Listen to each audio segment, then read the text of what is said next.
戦争は変わった。一つの時代が終わり、俺たちの戦争は終わった。War has changed. It's no longer about nations, ideologies, or ethnicity. It's an endless series of proxy battles fought by mercenaries and machines. War and its consumption of life has become a well-oiled machine. War has changed. Verified soldiers carry algorithmic arms, manipulate social influence, AI enhance and regulate their timelines. Memetic control, information control, emotion control, battlefield control. Everything is monitored and kept under control. War has changed. The age of deterrence has become the age of control, all in the name of averting catastrophe from weapons of mass destruction. And he who controls the battlefield controls history. War has changed. And when the battlefield is under total control, war becomes routine. Think outside the cage.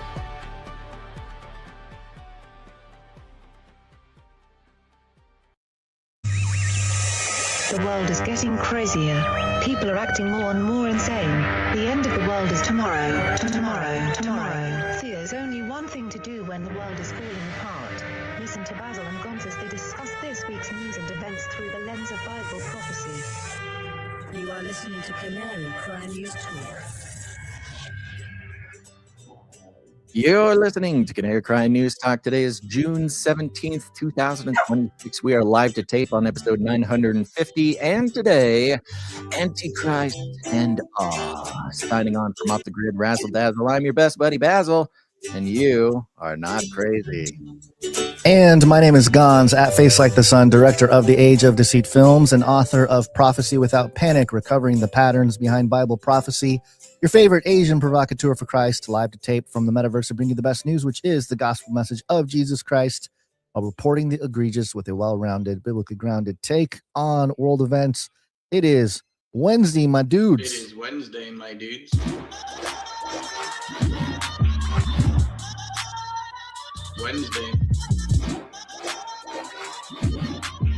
Wednesday. It's a lot of days today at the world stage. It's World Croc Day. So appreciate your crocodiles. Yeah, baby. Crocs. This is crocodiles, I must have known this. Are you getting this on the calendar? Oh, crocodiles, not Crocs. Yeah, crocodile, not Crocs. No, we're not. What do you think this is? Idiocracy? Come on. Well, I'd say, I mean, there's something there, but I have extolled the virtues of Crocs, the shoes, when it specifically for like off-grid homesteaders. It's kind of the equipment of choice, but okay, crocodiles are cool too. Yeah. My children cannot exist without Crocs on their feet. You know what, Gonz? Real quick, I don't know if this is something we can fix on the fly, but Caretaker Dan in the YouTube says the CCNT YouTube is not up and streaming. Now it is. Thank you for reminding us. Thank you, Caretaker Dan. There we go. Now it's going. Definitely a caretaker. Okay, what else is it today? Oh, it's National Eat Your Vegetables Day. And that's perfect because I've been on this crazy kick for cauliflower. Oh. I don't know, like looks like a brain, so I feel like my brain is getting stimulated when I eat it. Okay, and sure. It's just I love it for some reason. Every day I'm tapping into the cauliflower. Good. I'm really happy for you. That's You don't like cauliflower? I didn't say anything about cauliflower. I'm just saying I'm happy for you. I think that's great. Okay. You sound skeptical of the love for cauliflower. I'm not going to fall down the cauliflower rabbit hole here at the beginning of the show, but I am happy. There's a rabbit hole? I didn't know there was a rabbit hole. I just don't like worry the flavor. about it. There's a rabbit hole for everything. That's true. You're right. Okay. Well, here we are. We're back. What's going on? Is there something we're back. It's world? Wednesday. It's good. Just a quick notice here, Gonz.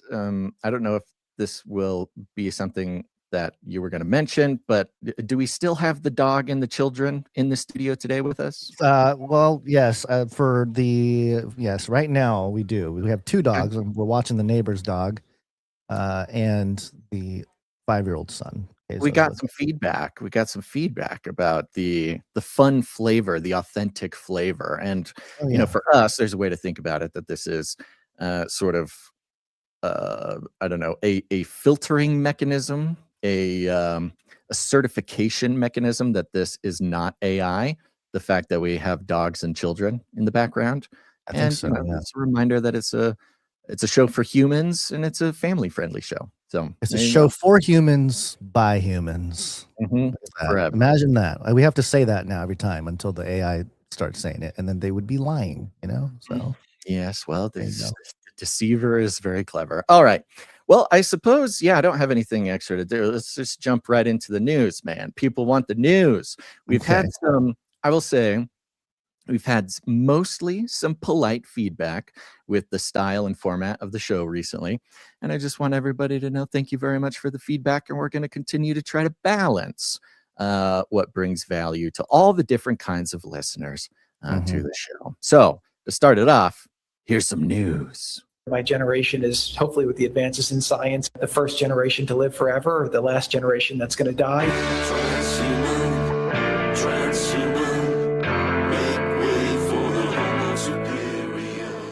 Ah, yes.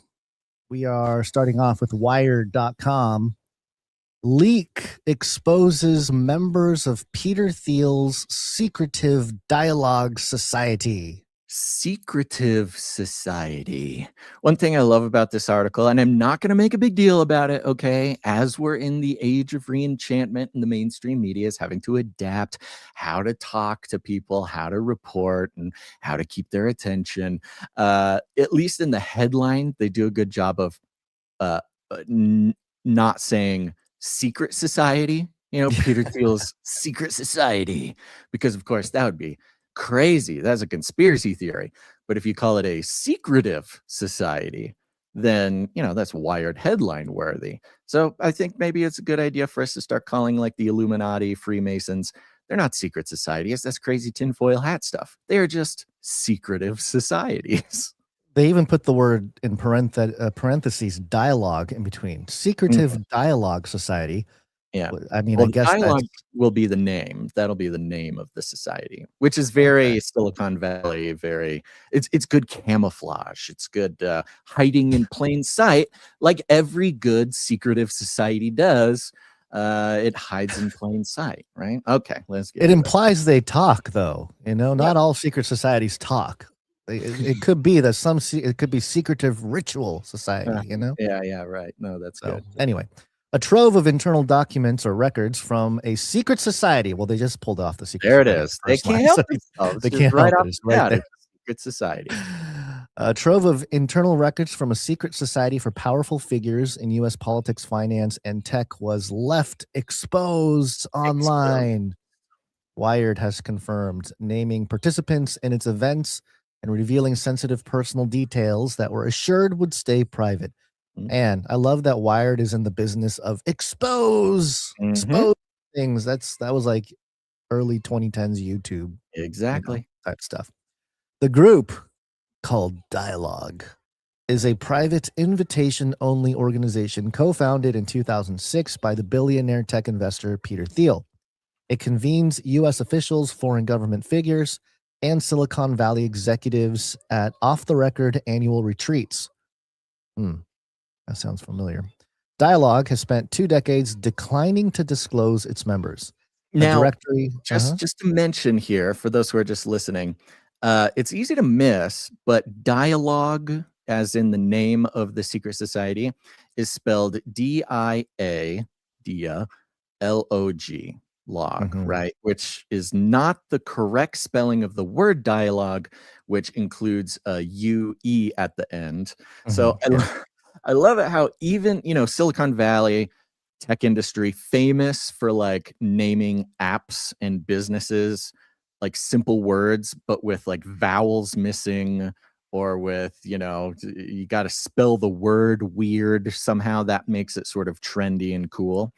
And considering that Dialogue, the Secret Society, is from like 2006, it's very much a reflection of that early, like Silicon Valley era, which is very cool. I've not dug into it on the back end myself, but I think there's something to say with the spelling of dialogue, like DIA, sort of a reference to various languages' roots for God, log talking about logos or logic or something. I don't know. There's something there. Okay, I'm just saying. But right off the bat, the picture of this secret society, and the article will compare it to like some of the classic secret societies, but in writing about it, they're doing a great job of like juxtaposing old classic secret societies with this like new Silicon Valley tech trendy kind of thing, which I think is very interesting given the circumstances. Okay.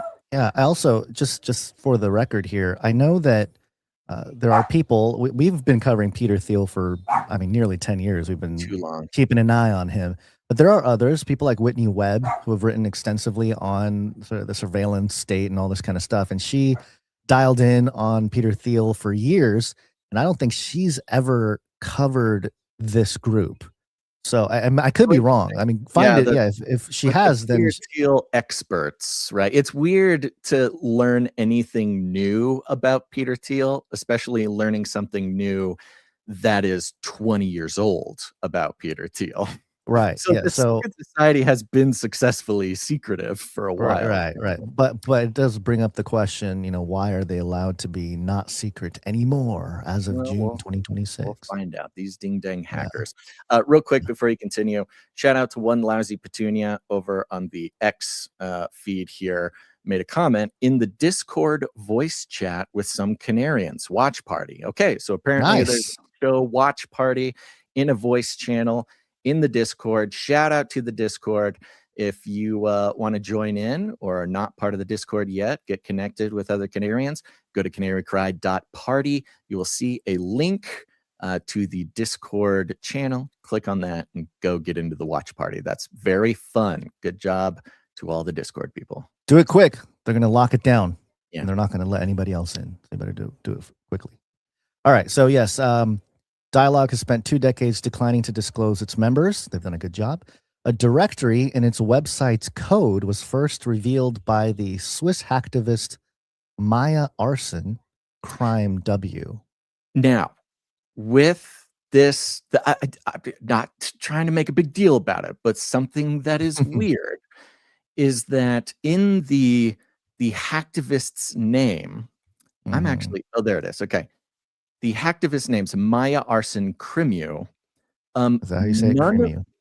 None of those names are capitalized. They don't capitalize the first letter of Maya or of Arson or of Crimiu. I don't know if this is a mistake. I don't know if, I was thinking, oh, maybe this is like a fake name, so they don't capitalize, but that's not true. You would capitalize a name. It's a proper noun. So they're not actually like literarily treating this hacktivist as a proper noun, which is weird. I don't know. Just a weird thing I noticed. I'm also wondering, what's the time for this? Well, maybe we'll look into it. A source separately involved, the directory of websites code was first revealed by the Swiss hacktivist Maya Arson Crimiu, known for exposing the U.S. government's no-fly list and breaching the surveillance camera company Verkada. Crimiu tells Wired the directory surfaced via an anonymous tip. Wired independently verified its contents. A source separately provided Wired with the registration list for Dialogue's 2026 retreat, which names 222 people and records what the list describes as each registrant's membership status and attendee type, including active member and guest. The retreat is scheduled for August 12th through the 16th at a venue near Dublin, Ireland. Not so secretive anymore. We know where your meeting is and when it is. And do we know when this leak happened? Is there any indication in the article? Good question. It doesn't come to mind now. Maybe it's in here. Maybe they don't say, which would be interesting if it didn't say. I'm only asking because we did just have Claude released a public version of Mythos, which was called Fable. Yeah, Fable 5. And they pulled it back almost right away. Yeah. So, it's possible that, the release of the Mythos level Fable 5 cybersecurity threat AI may have expose it, and they're like, pull it back. They already hacked.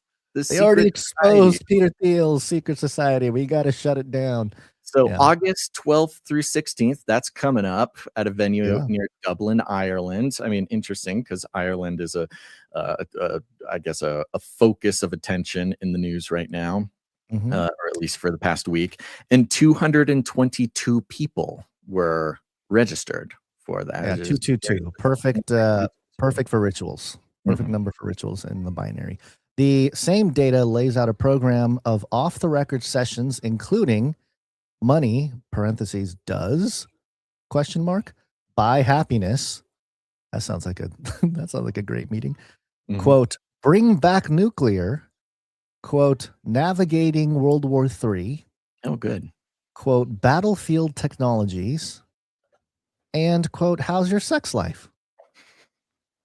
That's good. They're covering all the facets of life there. Oh, it gets even better. Check it. It's funny because the classes or the workshops or the lectures, the sessions, it's this very funny and interesting mix of like, tech conference, maybe leadership conference, maybe couples, like romance conference, and then you get into this next one, which is very fun. Other talks include build a cult. Yay, build a cult. Like build a cult, moderated by the founder of the Christian networking site pray.com. I knew there was something wrong with that whole situation there when it first came out. And quote, build a party run by a former White House national security official, like a political party, not like a Canary Cry party. This is a political party. So we have an interesting, I'm not going to spend too much time going in on it, but super secret club, super secret conference, the names of the workshops, some of them very funny in how pedestrian they are, right? Money does buy happiness, bring back nuclear, navigating World War III, kind of getting into this kind of weird, billionaire. There's something weird in the flippancy or the casualness of like, hey, come learn how to navigate World War III. How's your sex life? And then build a cult, like how to build a cult. But the build a cult being moderated, keyword moderated, whatever that means, by founder of the Christian networking site pray.com, which is very specific because of Peter Thiel, his self-proclaimed Christianity, the reported rise in Christianity in Silicon Valley. And so you have this sort of represented in this weird secret society conference. Here's how to build a cult from the Christian networking. It's interesting because it doesn't say the Christian founder of the networking site pray.com. It says the founder of the Christian networking site pray.com. So he himself doesn't have to be a Christian. It's at least not reported that way, that the founder himself is Christian, just that he is operating in the sort of Christian economy kind of. Sorry, I gotta hand scissors to the son here. He's old enough to handle scissors now. Wow. Okay. Sorry, I lost my spot here. Let's see. Okay. The together alongside the mundane fare of a typical thought leadership conference, the documents show an extraordinary convergence of power. The registration records list General Alexis Grankowicz, NATO's Supreme Allied Commander Europe, and the head of U.S. European Command, who took the post in July 2025, and is recorded on the leaked list as having attended dialogue gatherings since 2021. The website directory names sitting Trump administration official, and 2 U.S. senators, 6 members of the PayPal mafia, a former Middle East chief of intelligence, and a sitting ambassador to the United States, along with the founders and directors of many of the country's largest surveillance data broker and advertising data companies. Very powerful people. 222 of the most powerful people. Do we have a 222 jingle for producers? I think we would have, but I don't know if it ever got made. Oh, it's 223 because it's the opposite of 322. Close. We're one off. Let's see. Those executives appear side by side with senior U.S. officials overseeing their industries.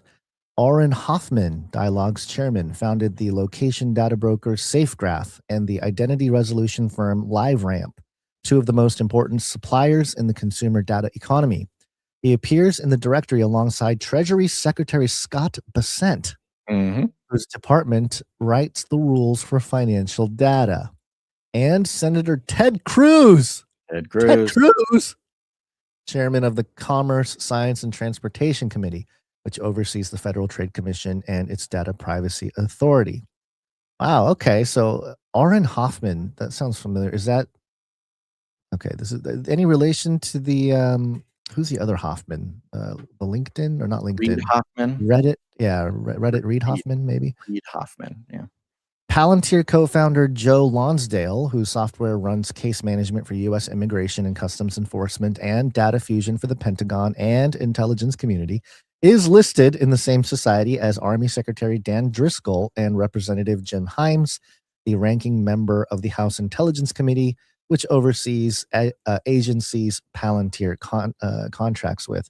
So, why are they all part of the current administration?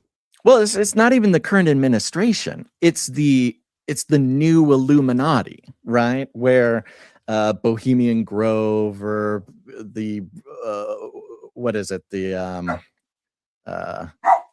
Bilderberg Group. Thank you, Bilderberg Group. They actually even reference Bilderberg Group in here. Yeah. So, I don't want to get stuck on the individuals and the specifics necessarily. Yeah. But we've talked about in the past the sort of transition from the old New World Order to the new World Order, and it's funny because as they describe this quote unquote secretive society, they don't describe anything outlandish, right? It's not that they're meeting at Bohemian Grove, wearing robes, doing sacrifices, whatever. The practical description of what they're doing is just like a tech conference, but it happens to have, all these very important, powerful people, and they happen to be very secretive about it. But that kind of shows the exact kind of camouflage, hiding in plain sight, this new age of total global domination, which is no less esoteric, no less sort of occult informed, but with this kind of silly Silicon Valley normie kind of camouflage to it. So let's keep going. Keeps getting interesting. I'm wondering if they mention these particular names because they're currently in office in high places in government, or if the list is just filled with people who just happens to be. Well, remember that this is Wired, so they're reporting on it because they want to make a point that Trump and the Trump administration is bad and doing corrupt things in this secret society. That's kind of the vibe, the point of the whole thing.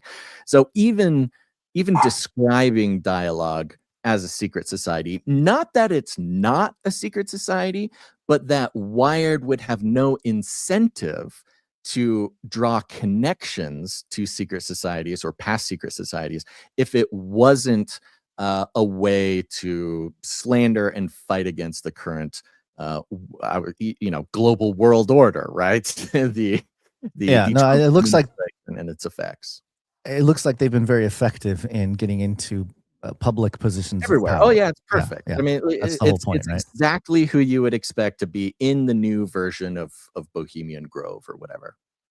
Right. And like you said, it's Wired, so they may not mention some names that would implicate their own sort of associations with certain people, maybe. Yeah, well, they have no interest interest. They have no interest in actually talking about secret societies, as a real concept, but they're using the sort of symbolism and rhetoric of secret societies to wield against, this new world order without necessarily getting into the history of it. They're exposing the deep state. Mm-hmm. None of the individuals named in this story responded to requests for comment. Rafi Grinberg, who lists himself as Dialogue's executive director on his LinkedIn profile, and is the author of the self-help book How to Be Grown Up, did not respond to a request for comment. Don't talk to my wife. She might make me buy that book and read it. The registration records. Oh, gosh, I keep saying you're having a hard time. I'm having a hard time with that. I don't know what's going on. The registration, it's because I got dogs barking and my son's doing stuff over here. Whenever you want me to help carry you, along the beach where two sets of footprints go into one set of footprints, and that's when Basil carried me through the article, you just let me know. Okay, I'll hand it off to you in a minute here. The registration records appear to show not only who belong to Dialogue, but who attends. Thank you. I think you mentioned that earlier. Of the 222 people signed up for the 2026 retreat, according to the leaked records, 87 are marked as first-time attendees. Other list histories stretching back more than a decade and a handful to the society's founding 20 years ago. None of the registrants, Grinkowicz included, used a government email address. Well, that's good. There's something to be learned from the Hillary Clintons of the world. All registered with personal or corporate accounts, placing their attendance outside the email systems subject to public records laws. That makes sense. Implying corruption involved with this, which is true, but it's kind of funny from the mainstream side of it. That's how you get them, right? They use the wrong email address, right? Yeah. What ties the roster together more than any title or office is a shared preoccupation with artificial intelligence, longevity, and the near future. Asked on a sign-up form to predict the future, registrants returned again and again to the same theme, that AI will reorder work, war, education, and belief, within a few years. Several foresee mass labor displacements and a swing back toward unions and government programs. Others predict an AI winter, domestic terrorism targeting data centers, criminal defendants choosing AI lawyers over public defenders, or religious revival provoked by the disruption.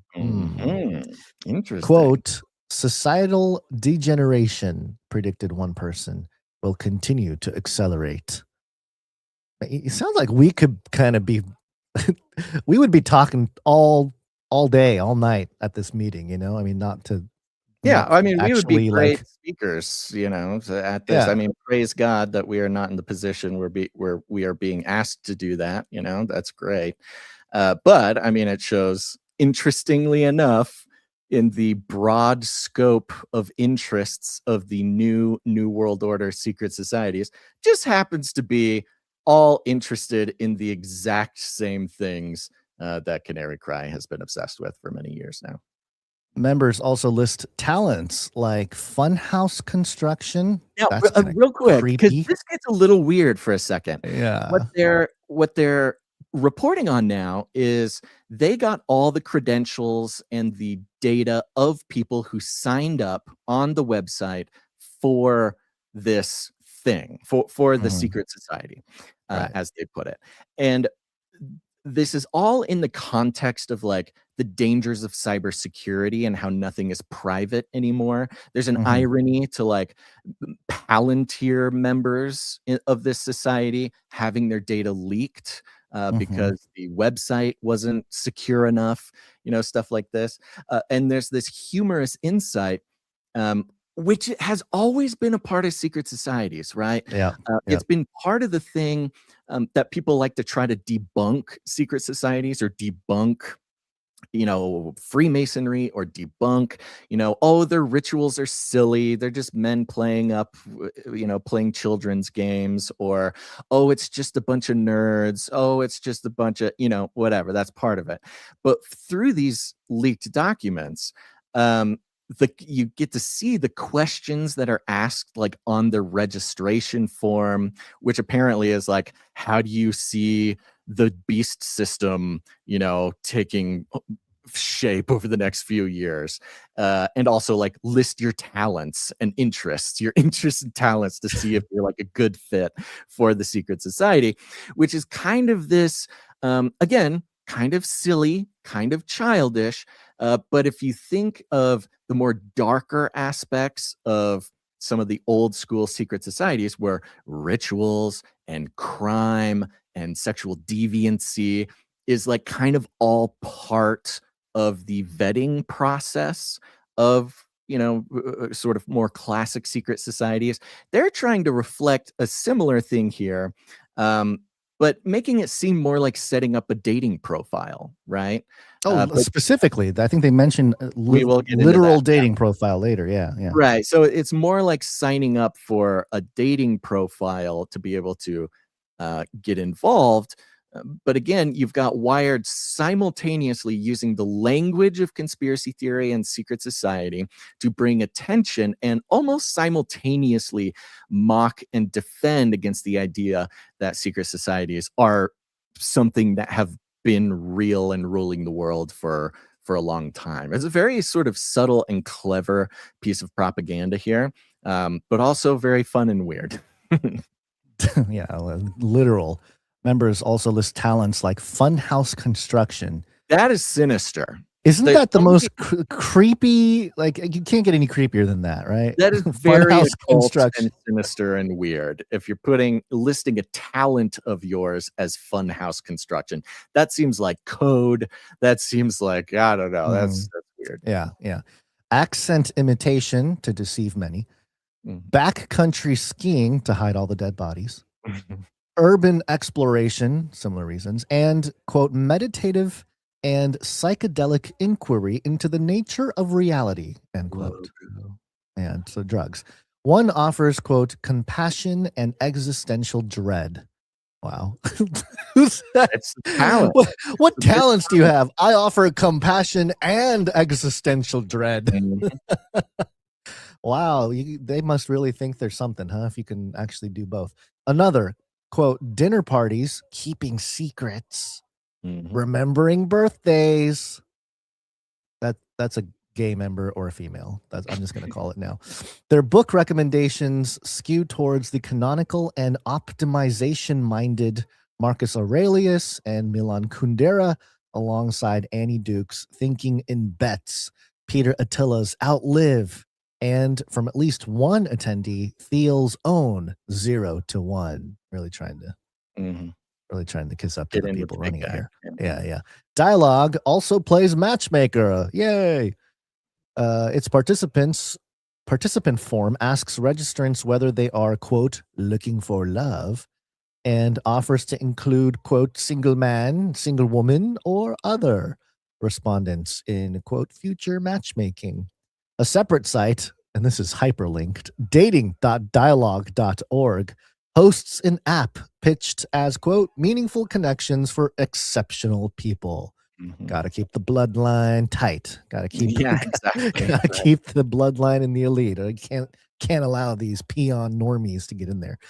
The forum also gathers sensitive answers, including each registrant's political leanings, which Dialogue promises, quote, will not be shared in the app or with other participants ever. Then why ask? Then why ask? It is you should be that's blackmail. They're just asking for blackmail things, right? This is a classic cult maneuver, a classic loyalty forcing mechanism, is to say, hey, tell me your secrets, the type of thing that I could blackmail you with, so you can show loyalty. We know that you're serious, right? To say, hey, give us your political leanings. Don't worry, we won't promise it. We won't tell anybody. Then why are you asking? What is the point? That data and the matchmaking responses were exposed in the leak, Whoopsies. as expected. The records sit in Airtable, a commercial database. For each participant, Dialogue logs a membership status, every retreat the person has attended, a biography, a home city, and a private access token. Wired is not publishing the token, which functions as login credentials or as personalized account links that contain them. Good job, Wired. Like telling, people that read Wired are a little more tech savvy, right? Like that's kind of the target audience. Just being like, we will not publish the tokens. Wink, wink. Go look for the tokens, everybody. Go scour the Reddit threads and find all the leaked tokens. I don't know, it's a little. If you wanted, the next 4 or 5 paragraphs are kind of all just explaining the kind of tech rigmarole about how things were leaked, basically explaining kind of in detail how insecure the web page was. So I don't know. It might not be the most interesting thing to talk about. We don't have to go through the details, but let's just assume that this type of hack will become very much an everyday situation. That's kind of the quantum thing, right? computing becomes a little more prevalent. But yeah, we should expect to see this type of thing in the near future with all systems, all encryption, until we, appropriately move on to quantum proof or post-quantum proof technologies, which is on the horizon. The discipline imposed by the group did not extend to its website. The directory was embedded in the code of dialogue.org and your empty page and was served to any visitor who viewed the page's source. Oh my gosh, really? How's that a hack? You don't even have to hack to do that. You just got to toggle on the page's source and you can see everything. The separate dialogue page at app.dialogue.org presents a sign-in screen for Dialogue Global 2026 outside Dublin. The page invites any visitor to sign in by email or Google account. Okay. Dialogue has operated. Real quick, it's interesting. The one thing that I got from all the tech stuff, they're basically saying whoever made this website was so not interested in cybersecurity that is just embarrassing. And it makes me wonder, maybe that's on purpose, right? Maybe that's what I was saying earlier. Like, what's some reason why a mainstream reporting of a leak or a hack of the activity of this secretive society, maybe it's to kind of give some sort of esteem to Dialogue. Maybe they want the public to know that there's a quote secret society of tech guys and politicians and stuff who are gathering and whatever, deciding the fate of the world or something. This seems like a chess move, but not just any chess move. It seems like they're just moving a pawn or something, like opening up some sort of play to look like they're getting caught in the act for some purpose. Oh no, we've been exposed, everybody. Right? And Wired being like, we won't publish the tokens that gives you access to everything. And they it's like, want to be seen as a sort of secret society. There's an elevation of reputation if it goes from like, oh, it's just a conference. But now if everybody thinks that this conference is a secret society, it gains a prestige. It's a prestige, and you attract both the curious minded, but really you attract the internet. I don't know, seekers. It's a wonderful to really get in there. Marketing ploy, to put it in sort of layman's terms, but of course we know that marketing, advertising, mind control is all sort of anything layman. Yeah. And I do think that it's interesting that it's on Wired and there's the tech savvy side to this, because this type of thing might also be used as similar to the Cicada 3301, maybe a decade ago, where it'll weed out some of the just normies that are, kind of repeating things out there, and the ones that are actually tech savvy that can get in there and start finding documents or whatever it may be. Maybe a game aspect to this. It's definitely gamified, because those people can be recruited. Be like, hey, you did a great job finding all that stuff. Why don't you? We can use you. We can use you on the dark side. Or something, right? And especially right now, where cybersecurity. I mean, there's people, total normies in my life, who are far away and I speak to very rarely, who are texting me about like, oh my gosh, should I take out my life savings out of a bank because I hear AI can hack everything? I'm thinking about just, should I just take out all cash or buy all gold? Like total normies are contemplating making drastic life decisions because of the now widespread fear about cybersecurity when it comes to AI. Yeah, the AI will be supercharged with quantum in a couple of and years. there's sort of a transparency play here. Again, just Mhm. part of the chess game of, hey, cybersecurity is such an issue that even secret societies are being revealed. Ooh, be afraid, be very afraid. Your the secrets are- real movers and shakers behind the scene probably have tech that are several years advanced from what the public has, and they're probably already on that network, so they can let this one go to waste and just throw it under Yeah. the bus, and it'll be useful. It'll be a useful deconstruction, like any destruction of a building, for Yeah, it's example. definitely That's all. prepping everybody for something. Yeah. Dialogue has operated with little public footprint since its founding. It holds at least one retreat a year with assigned seating, moderated sessions, and a rule that nothing said is for attribution. Past gatherings have been held at the Ritz-Carlton Dove Mountain in Arizona and the San Clemente Palace in Venice, Italy, according to Axios, which first reported the group's plans for a campus in the Washington, D.C. area. It has been likened to a tech industry version of Bilderberg. Hey, there it is. The off-the-record gathering of Western political and business elites. And Bilderberg was exposed, what, 30 years ago?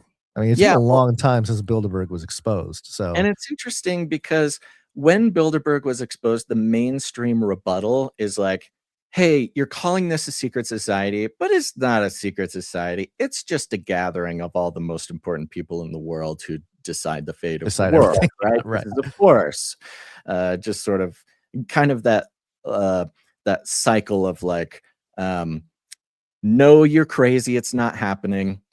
Okay, it's happening, but it's actually good. Or what, the cycle I'm talking about. Oh, no, it's not happening. You're crazy conspiracy theorist. Yeah, it's okay. It's happening, but not like you say. And then, oh, yes, it's happening exactly like you say, but it's a good thing, right? Right, yeah. Right. Okay, so I think we're towards the end here. Accounts describe retreats around 100 participants. The 2026 registration list reviewed by Wired names 222. Okay, they're repeating a lot of the same information. Public glimpses are rare. The statistician Andrew Gelman published one of Dialogue's invitations to his blog in 2022, describing its format and a registration fee of more than $16,000. In 2024, the 2024 retreat drew renewed attention this year when an invitation forwarded to the financier Jeffrey Epstein surfaced in the U.S. Justice Department's release of the Epstein files. Now, notice the 2014 retreat drew renewed attention this year when an invitation forwarded to the financier. Well, I was going to say, yes, they have the little update at the bottom here. You're right. Oh, interesting. Oh, yeah. I didn't see that little thing at the end. Okay, yeah. Okay, yeah. So it says here, Jeff Epstein appears on the attached list of past participants, but the person is actually the former CFO of Oracle, not the deceased sex offender. Update 6/16/2026, 5:47 p.m. Wired updated the article to correct a conflation of two people named Jeff Epstein. A small revision was also made to address security concern raised by Dialogue's representatives. So they're saying there's two people. There's Jeffrey Epstein, because the invitation does appear in the financier Jeffrey Epstein after the Justice Department's release of the Epstein files. And then there was also a member named Jeff Epstein. So it's kind of a weird, almost unneeded update or differentiation, I guess, maybe, because they're not even saying, the update isn't even saying that, like, that Jeffrey Epstein wasn't there. Like, that wasn't that was a mistake. It was a different Jeff Epstein. No, that Jeffrey Epstein was there. there was just also another Jeff Epstein. Again, they're calling this guy a financier, not pedophile, not sexual criminal, nothing. Just a financier, Jeffrey Epstein, 2014. Yeah. Which I think which would have been the year before his 2015 criminal case. so when they say financier Jeff Epstein, I think they are talking about, you know, the notorious Jeffrey Epstein. Yeah. Because I just clicked on that link because it takes us to, you know, justice.gov. It gives you the email, redacted stuff. Invite to Dialogue 2014 mentions Peter Thiel and Aaron Hoffman. And this is in the Epstein files. So that is the Epstein. But then there was also another Jeff Epstein, CFO of Oracle, which is was also included. So okay, all right. I mean, a weird differentiation, like a weird thing to point out, because it doesn't change the point at all that Jeffrey Epstein was at least invited.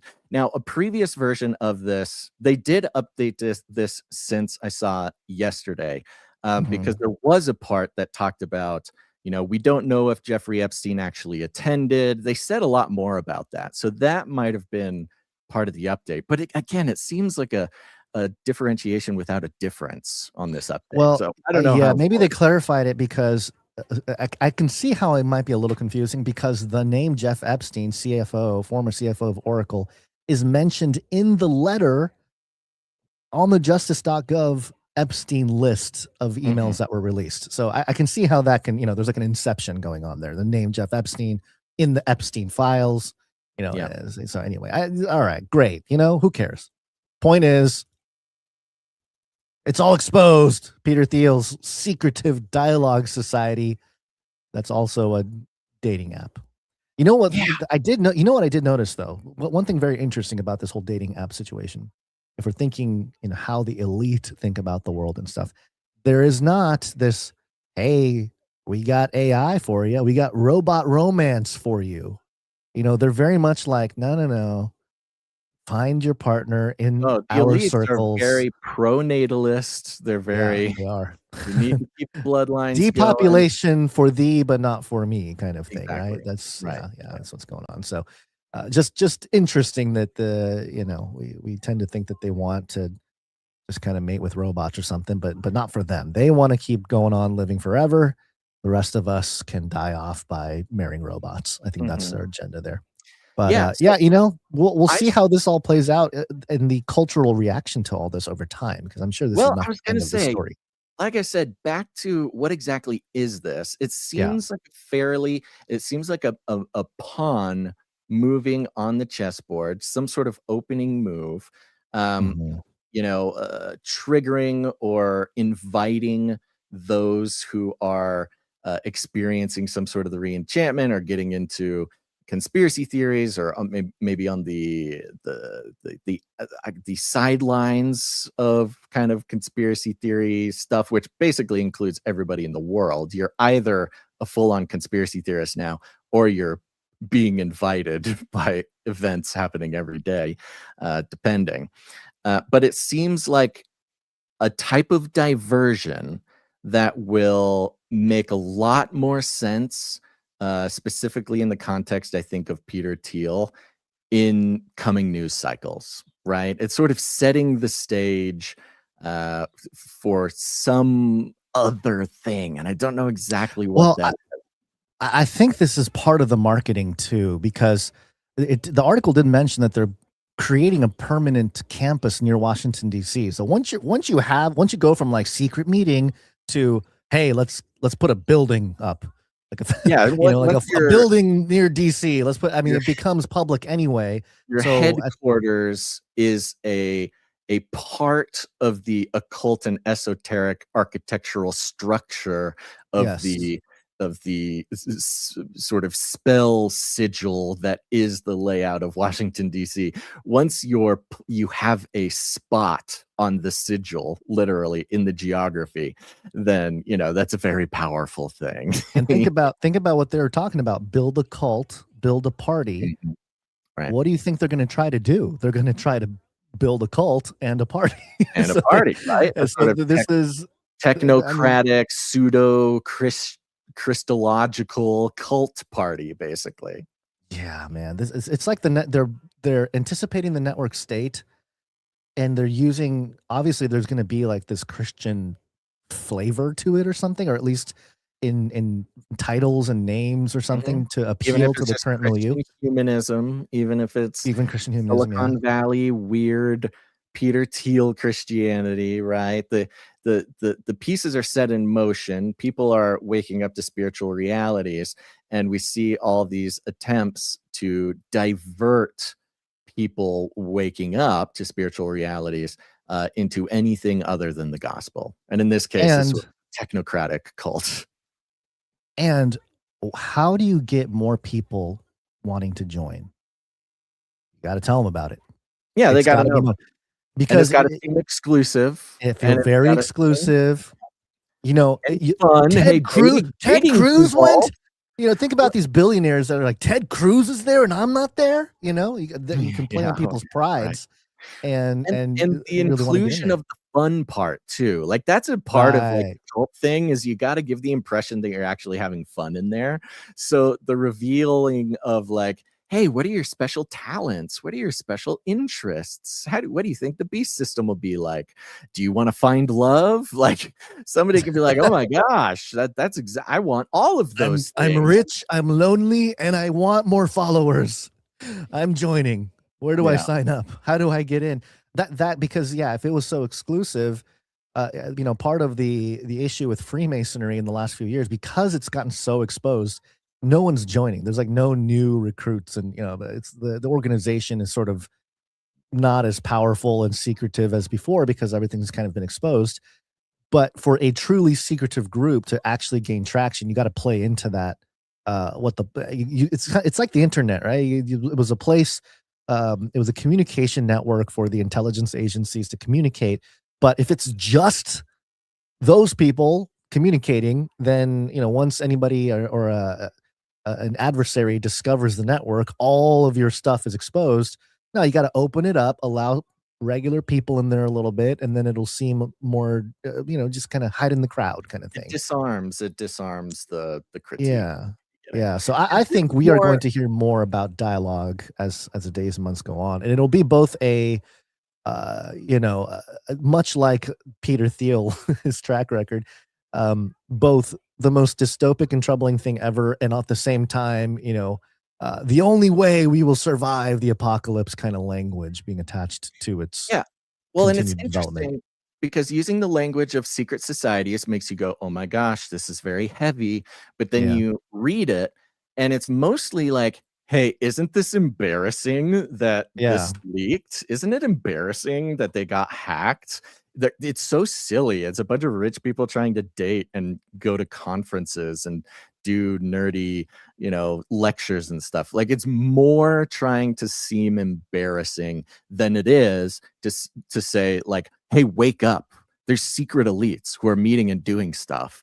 And there's, you know, like it's much less like, oh my gosh, your worldview needs updating. Nothing is as it seems. These elite lizard people are gathering together and doing, which a lot of people experienced in Bilderberg, Bohemian Grove, you know, Freemasonry or whatever.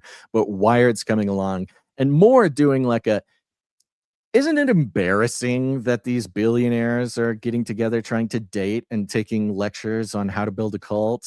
You know, it's very sort of disarming. It's very interesting. Well, and also it bolsters the secrecy within. You know, if it's secret without any outside knowledge, there's some, I guess there can be some, you know, advantage or power to that. But if you really want to move and shake in the world, you got to have both. You got to have like even Freemasonry, you have your first, second, third degree. You got to get past the third degree if you want to start moving up the real ranks into the 33rd degree and all that stuff. So that's all more inside. Yeah. And so you got to create those hierarchies. Yeah, that's how Freemasonry is introduced as well. It's like, hey, no, it's a bunch of guys who get together and talk about doing charity, or the Shriners, like, oh, they wear funny hats and drive around and drink on Wednesdays or something.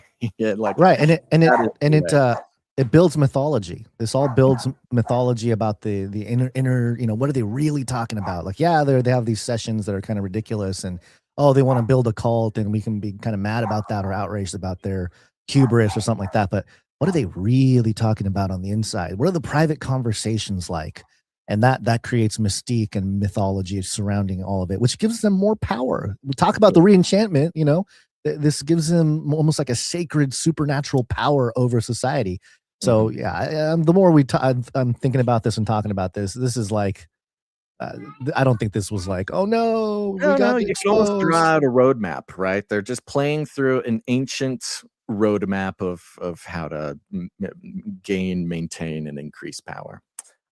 With that, Guns, let's keep going because we got a lot more news to cover here. Yeah. You want to take a second and thank some producers. Very important. We are on the value for value model, folks. You'll notice no advertisements, no sponsorships, no corporate money whatsoever. Because why would they? Why would they want to participate in keeping this alive? And why would we want their support in keeping things alive? Playing into that game and yoking ourselves to the mammon worshiping mind control system of media these days. But instead, value for value system, very easy. If you get any value from this show in the past, into the future, whatever it is, it's just an understanding that the only way that we can keep doing it is if people put value back in on a hopefully semi-regular basis. And you can put value back in with your time, your talent, your treasure, all sorts of ways to do it. If you want to learn more about it, just head on over to canarycry.support.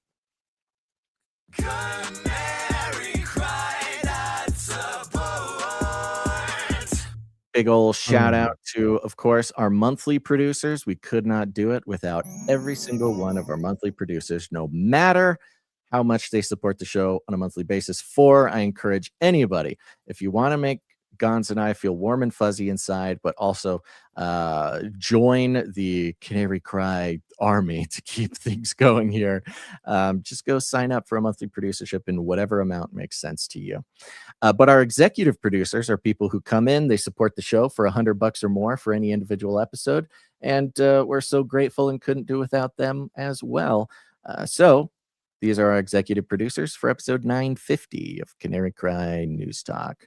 Starting with Arnold W. Arnold W. Yeah. Thank you, Arnold W. Yeah. I thought that Arnold W. had been knighted, but I then could not find any evidence to that. I mean, he certainly can and should be knighted whenever he wants.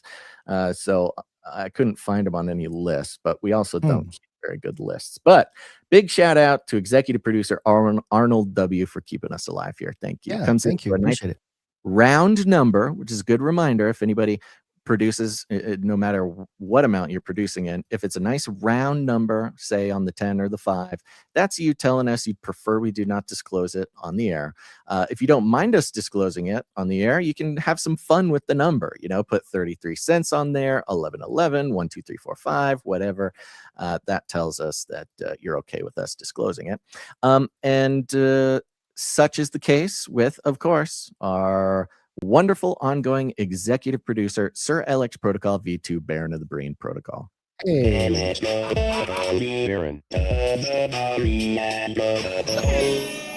All right. Coming in for $100 and 33 cents. Thank you very much. Talk about inner circle secret society. That's he might be right. running the show without even us knowing it, Basil. He might be the possible. He's very powerful. He comes in. He is on a 496 episode streak and a 150 executive producer streak.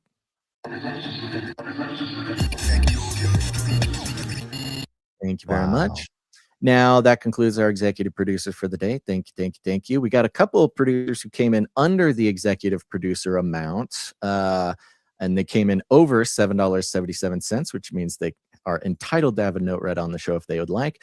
But of course, a big shout out to our current streaker of the year. That's producer Rebecca T. Rebecca T. At it again. At it again. Rebecca T comes in for 3456, 3456. 3456. Not very nice. And big day. It's been a while since somebody hit this streak. It is Rebecca T's 33rd episode in a row.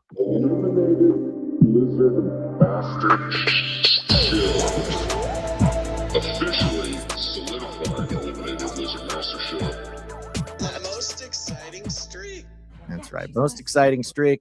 Rebecca T, officially an illuminated Lizard Master shill, keeping the show alive. Appreciate it. Thank you, Rebecca T. We got producer Parker N comes in for 1111. Parker N, thank you. 11. Thank you. We've got producer Monica comes in for $8.88 and is on a 2-episode streak. Hey, very nice. Yeah, she's on a streak. That's more than one. It is. And she says, have a great show. Love you guys. Thank you, Monica. Thank you, Monica. Also, another fun one to have on the list is we have Sir Darren, Night of the Hungry Panda, coming in. Sir Darren. I saw Sir Darren respond to something on the X account there too. So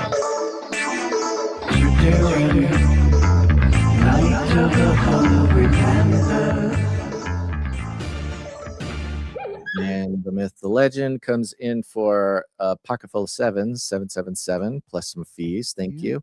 And leaves a note that says things that make you go, huh? Indeed. Indeed. Thank you, Sir Darren. what is it? He's leaving me on a cliffhanger. Yeah. It's the What thing. is it? I don't know. That's the question. What is it? Huh? What's the thing? What Is it? God? I don't know.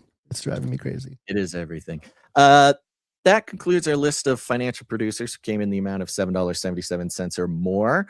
But we do, because it is Wednesday, we're going to thank people who come in under $7.77, mostly because they're keeping their streaks going. Starting with Dame Tinfoil Hat, Keeper of the Seeds.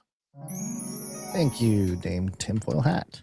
Yeah, and she's on a 221 episode streak. Wow, that is Yeah, she's on a streak. Mm-hmm. very close to the 223 streak. And of course, we have Sir Casey the Shield Knight. Sir Casey the Shield Knight. Sir Casey the Shield Knight. On a 635 episode streak. Thank you, Sir Casey. Wow. Okay. That concludes the list of financial producers for today. Thank you very much for coming in. Appreciate it. Now remember, you can also produce the show with your talent. If you're a musician, if you're an artist, whatever, if you're a fushigi juggler, whatever your art is, you can create something for the show. Go to canarycry.art. You can upload it there to share it with us. We'd love to feature it on the show. This art and music gets used for all sorts of things for us. We appreciate it. And who was it? Oh, Jones. Jones came in with some very funny art in response, I think, to our piece on Hunter Biden and his art, his weird sort of esoteric art, and how that fits into his whole thing. I think that's the case because Jones comes in, he leaves a note that says, I was surprised what 40 minutes of time could do. So I'm assuming this is not AI, because it would not have taken 40 minutes if it was AI. I mean, you can, there are some drawing apps that can definitely set you back some time. Jones did this himself here. Okay. Maybe not. I don't know. He can correct us, but he said, so I'll set a challenge to submit fart work for the show. Okay. It's the Jones challenge, artists out there. Just go ahead and do it. And you don't even need to take 40 minutes like Jones did. You can take whatever time you want.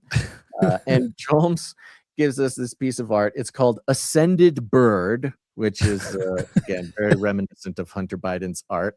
And it's done in a very similar style as Hunter Biden.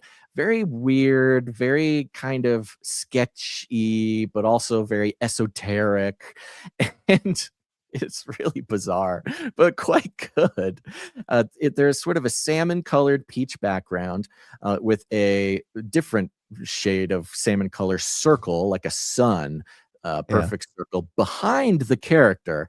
And the character is sort of this almost early, what's that guy's name? Early Picasso, kind of sketchy, again, esoteric, muscular, strangely posed, nude canary man, but don't worry, it's the work. You know, he's nude canary man is I like the description. And the pose is very, I mean, this shows some real art education on Jones's Yes, it side here. does. Yeah. This is the pose the Canary Man is in is very, very, art schooly. I don't know how to explain it other than that, but he's sort of standing on one leg. His hand is kind of out. His fingers are splayed. The canary, it has the canary head, by the way, the googly-eyed Right. canary head, looking up to the heavens, and in his left or right hand, depending how you want to do it, he's holding an apple, very reminiscent of like esoteric Adam looking Well, to here's why I think this is, first of all, it's digital, but also hand drawn digital. Yeah. Because you can see the brush strokes, right? You can see sort of the lines, the brush strokes of like a Photoshop or something when you have a brush. Yeah, but the paint also brush. very well done on the shading. Like, look at this apple. Look at the 3 levels of shade, the different colors coming in. So definitely very has good. knowledge. You could print this out, and if you could pass it off as an actual piece of art. We should drape this on a 50-foot banner behind us. I want to get it conference. printed. I want to get it printed on a canvas and like put it behind me. Like, get rid of my green screen background. Green screen backgrounds are so, they're so passe now. Everybody wants to like see the room that you're in. Yeah, my dirty room, my dirty office. Print that out, put it behind me as like some weird. Get all going. And between the googly eyes and that thing, I mean, what a conversation starter. Caretaker Dan, this would be an excellent. I might put this on the survey for t-shirts. This T-shirt council. What do you guys t-shirt think? Council. Would you walk around with this? I'm gonna do it. I'm gonna put it. I might even just get this made into a t-shirt for me. So just for you, yeah. I might make this one of the options. Of course, I'm not in control. The t-shirt council votes.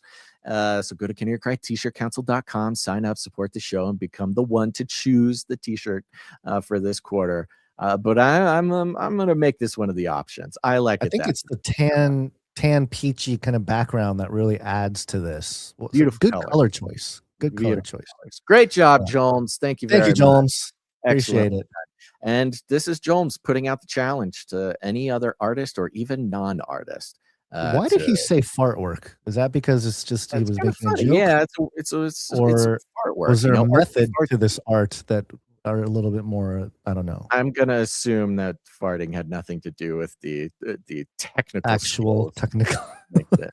I'm gonna assume, but artsy fartsy. That's. I see. I get it. Okay. Yeah. All right. That makes sense. All right. Let's get back to the show. We got stuff to cover here. Be a Mary Poppins, a song maybe.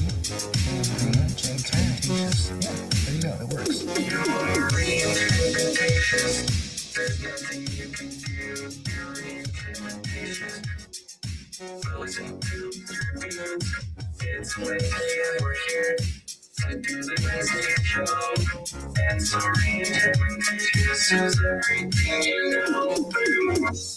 It's the age of re-enchantment, everybody. It's the age of re-enchantment. There's no stopping it. The momentum of culture has everybody realizing, waking up to the fact that materialism, scientism, enlightenment principles are not enough. It creates a lack of meaning.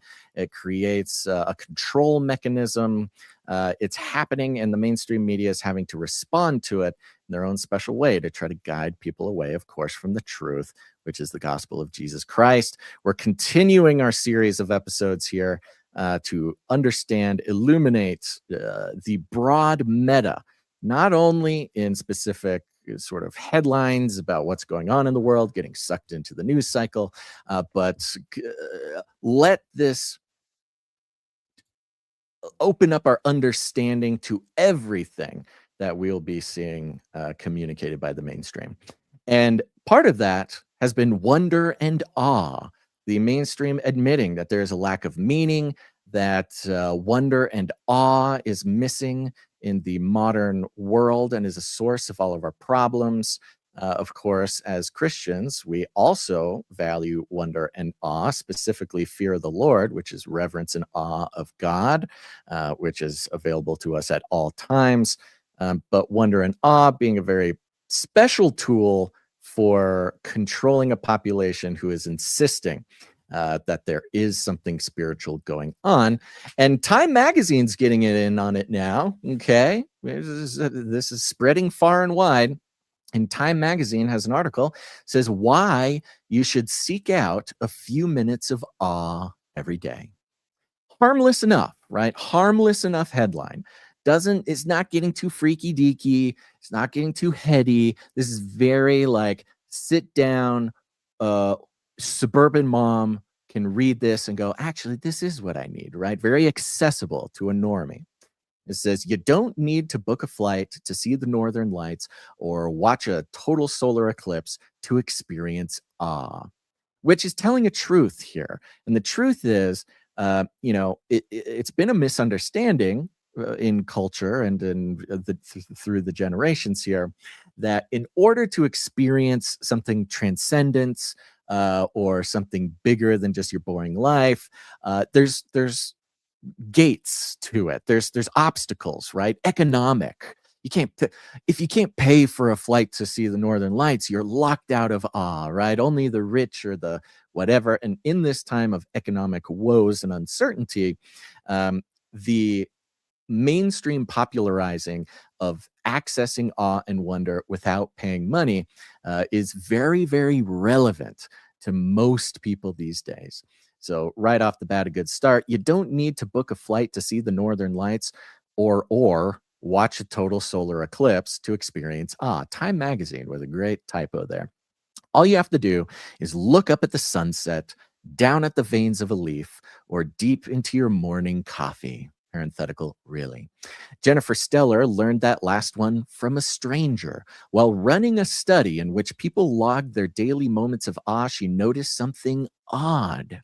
One participant reported far more moments of wonder than anyone else. Stellar, an assistant professor of psychology at the University of Toronto, went looking for an explanation in the participants' logs and found the simple act of adding milk to a cup of coffee. Every day, they, quote, stopped for a minute and watched how it swirled around and made this beautiful pattern, she recalls. Meanwhile, Stellar was barely noticing her own morning cup. Quote, I'm just pouring my milk in, chugging it, and doing other things. Yeah, you and me too, Stellar. I get it. She says, quote, and here they are taking a quiet, small moment of having an awe experience. That participant was onto something. Actively seeking out awe turns out to be one of the most powerful and overlooked things you can do for your health. So putting it into the context of health is very interesting. Of course, we, in our more fringy and weird examinations of transhumanism, mark of the beast, technological scientific progress, of course, they always put it into the context of like, no, we're going to help your health or we're going to heal somebody. Yes, mRNA gene editing technology or Neuralink or all the most dystopian technologies are always presented as like, no, it's for your health. Okay, so let's do it. Don't think about all that other stuff.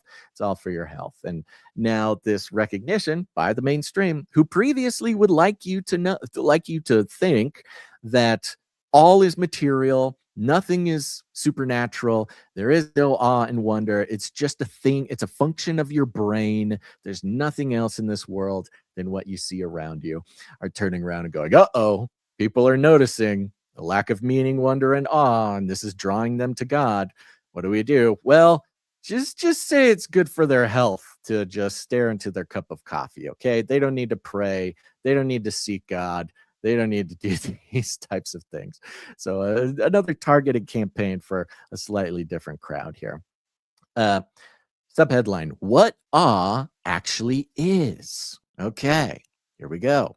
Awe is one of those emotions you recognize the instant you feel it. It's the feeling you get, quote, when you encounter things that are vast and beyond your frame of reference. You mean like God? Okay. Says Dr. Keltner, a psychologist at the University of California, Berkeley. That's who I want to trust with all my deep and abiding truths, as a University of California, Berkeley professor. And the author of Awe, The New Science of Everyday Wonder and How It Can Transform Your Life. Woo! Self-help. Okay, so yeah, they're selling a book. Always something else. He's identified a Always something set else. of reliable sources that include nature, music, visual design, birth, spirituality, and moral beauty. Moral beauty is an interesting version, interesting category there. They'll get into it. Moments when we witness extraordinary kindness, courage, generosity in other people. People often experience awe while listening to a symphony, he says, watching an athlete do something seemingly impossible, holding a newborn baby, or hearing thousands of voices join together at a concert. But awe also turns up in moments so ordinary, they're easy to miss. The way sunlight filters through the trees, the rustle of leaves in the wind, the intricate geometry of a snowflake. Stellar thinks of awe as something, quote, so extraordinary that it defies comprehension. She often explains it on a more visceral level. Quote, you see something that gives you goosebumps, she says, and you find yourself going, whoa, or wow, and your eyes widen and your mouth opens a bit. If you've ever made that face, you felt it. I love how they're saying, yeah, everybody knows awe. You know it when you feel it. And then go into trying to explain it. Like, just in case you've never felt awe, here's Well, what it's like. I mean, if you're a Time magazine reader, that's not Possible analyzing you've like we never are. had a big feeling in your life. Well, no, not that. But they would have to give an example of like a very grounded. lowest common denominator example, so people can be like, And "Oh that's yeah, they're exactly right. what this is. I have experienced awe. I had it yesterday when I saw the moon," or whatever it is, right? So it's Great point. Because relatable. yes, from our perspective and those of believers and people who really have understood awe, you know just how big, life-changing, spiritual, sort of heavenly, inexplicable, numinous, liminal, these huge, big words to try to explain the spiritual experience of like coming in contact with God, Mhm. but they have to put it in like a Monday morning reader Time magazine kind of way. She finds some of her own most powerful moments on her walk to work. When Toronto's maple trees erupt into color each fall, quote, I think people make the mistake of sometimes thinking it has to be really big things. They're like, oh, I have to go see the pyramids, she says. In reality, awe is often hiding in plain sight. The challenge isn't finding it, it's slowing down long enough to notice. The benefits of awe, Gons. Here we go. Great. This is why the age of re-enchantment needs to be put into layman's terms, because there's benefits. Awe doesn't just feel good in the moment. Researchers increasingly believe it can shape our mental health, relationships, and physical well-being. Just a few minutes a day is linked to less stress, anxiety, depression, lower inflammation, less loneliness, and more generosity and connection. Researchers have found, quote, I don't think there's anything you can do that's better for you than a few minutes of awe, Kiltner says. Well, don't let Big Pharma hear you say that, Time magazine. You got all these people on SSRIs and medications for their stress, anxiety, depression, inflammation. You better be careful. If awe can help with all those things, they're going to have to shut it down. I actually think that you can keep going here, but I think Big Pharma, this is also an indication culturally that Big Pharma is in a transition phase. Well, and what's unspoken here is pharmakia and psychedelics, which Big Pharma is trying to take over, right? We've been tracking how psychedelics is a category of pharmakia that Big Pharma is trying to grasp hold of. We've talked about through the Burning Man lectures and the cultural movements to bring psychedelics into the structure of Big Pharma for the good of society. And what's unspoken here, but is apparent in our many years of studying this exact thing, is that psychedelics are a switch you can flip to experience awe, right? Whether it's DMT, mushrooms, ketamine, whatever it is, that's kind of the whole point, is that you can get a few minutes or a few hours of awe that changes your life forever.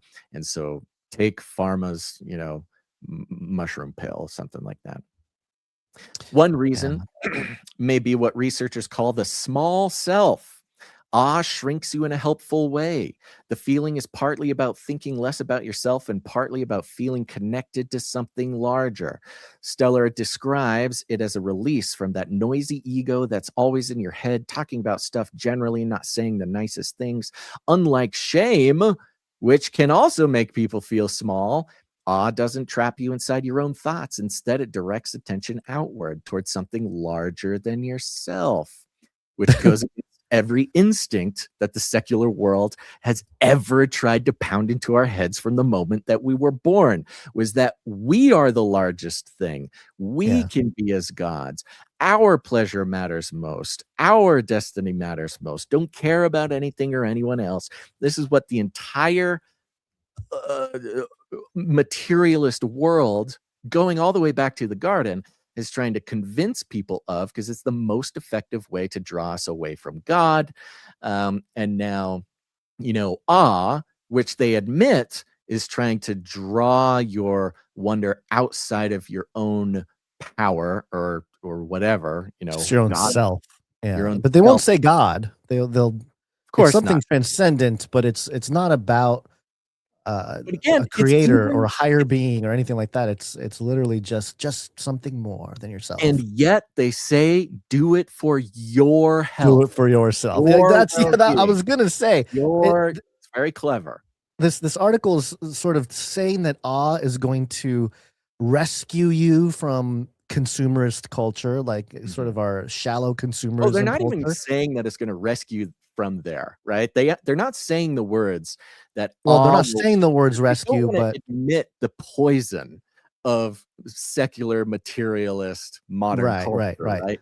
So But they're kind of instead of trying to loop it in as a way to withstand modern secular poison. well, that's what I'm saying. They know that the problem exists, right?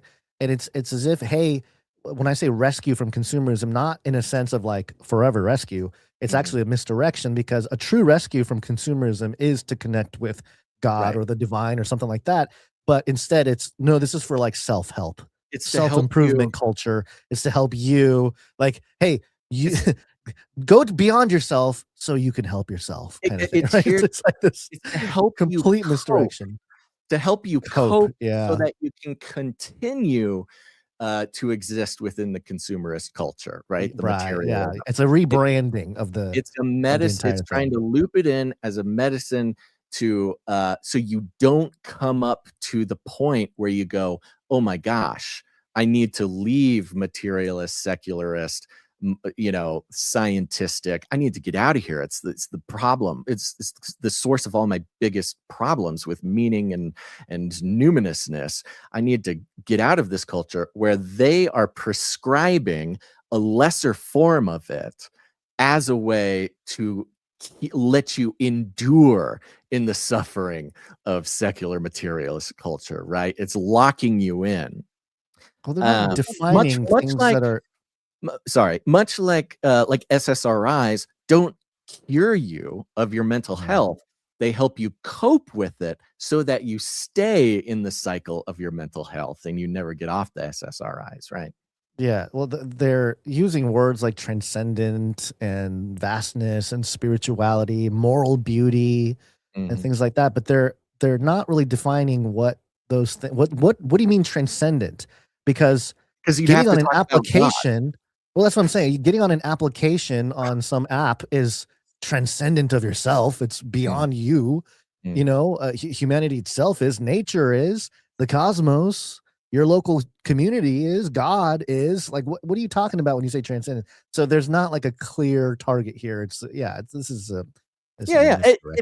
it's a very clever way for people who are realizing they're becoming re-enchanted. And I'm talking about, not your Canarian or not your even your believer, general public here. just a general materialist public sensing the re-enchantment around them, becoming re-enchanted themselves, seeing this and go, okay, that sounds like what I'm looking for. Oh, okay, I can just get in my cup of coffee and then I can go on living my secular materialist day, right? It's this trap to keep them in. It's like a pill you can take every day for your health, right? A moment of awe and to call me in the morning. He knows Yeah, that. yeah. This next paragraph I think is very telling, and I'm troubled by it. So go ahead and Yeah. read it, and I'll I'm not react exactly to it. sure where you are on here, but where I am is awe doesn't change how people feel about themselves. It Oh, here we changes go. how they relate to others. Researchers have found that the emotion often gives rise to what they call self-transcendent feelings, including compassion and gratitude. Quote, we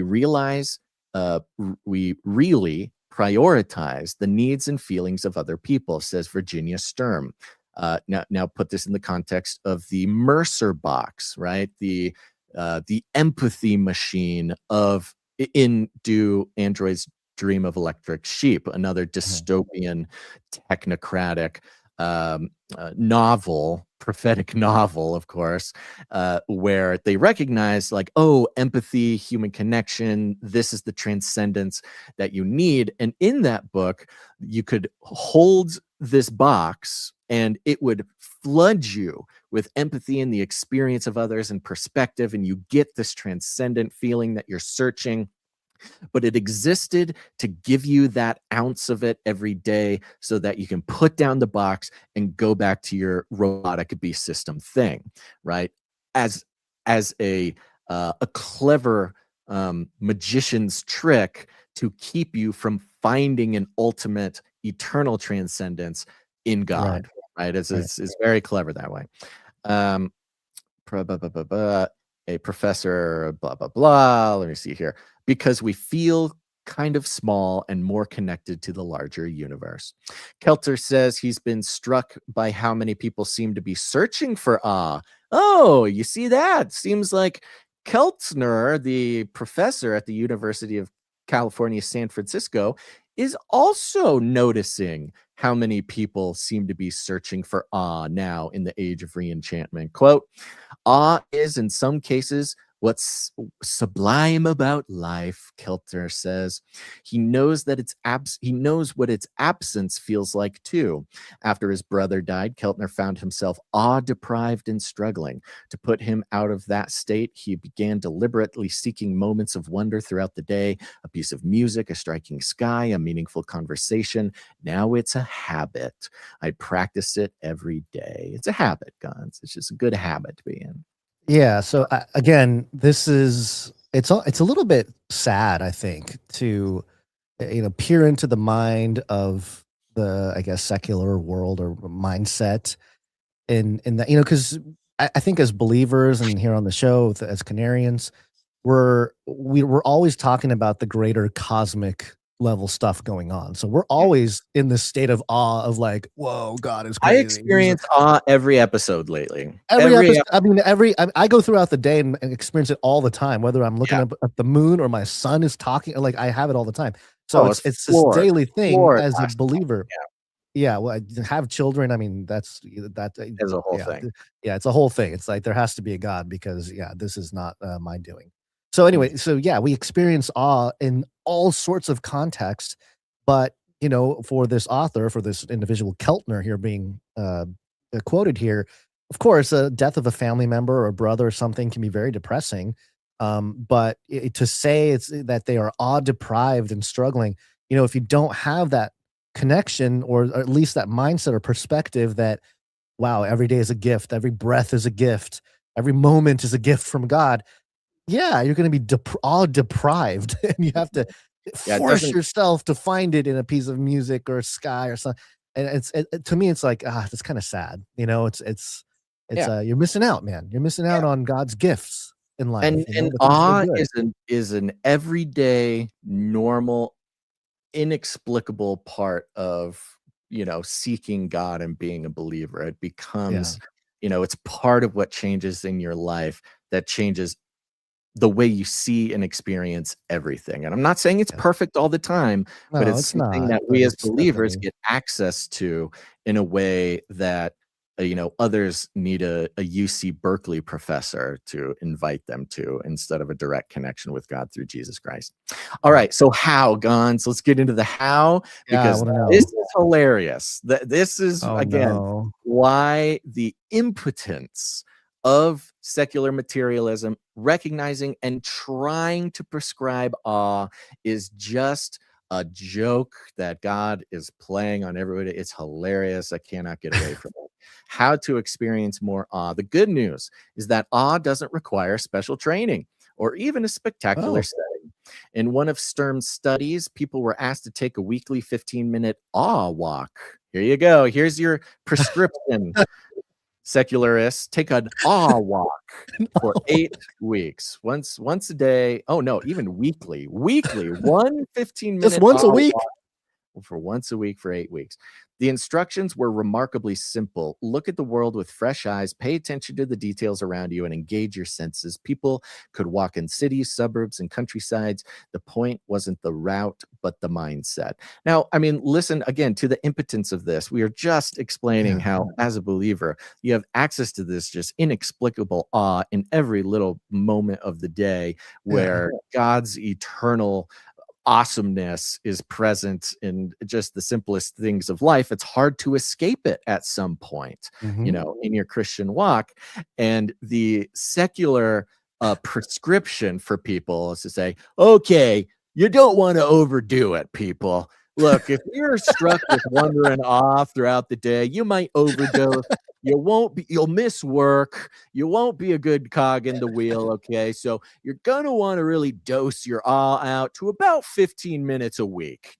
This really is the Mercer box. It is. Truly. This really is. It's like, oh yeah, get this sort of transcendent eternal connection for about 15 minutes. You can go back to your mundane slave life. So much awe that you realize that the beast system ruled by the adversary, the power of the, of the air is the principalities and powers are ruling over you, and they control your mind, and they affect, every moment of your, draining you of the essence of what God wants to give you at every living moment. We don't want you experiencing too much of that, because then you'll be no good to the system. Okay. So don't worry about that. Just 15 minutes a week. That's what you want to do. Just enough to keep you from, not jumping off of a bridge and showing up for work. The instructions were remarkably simple. Look at the world with fresh eyes, pay attention to the details around you, engage your senses. People could walk in cities, suburbs, or the countryside. The point wasn't the route, but the mindset. Sturm practices the exercise herself on her walk to work. She sometimes catches herself mentally running through her to-do list. Then she redirects her attention outward. Quote, I remind myself to look at the leaves, to feel the breeze on my face, she says.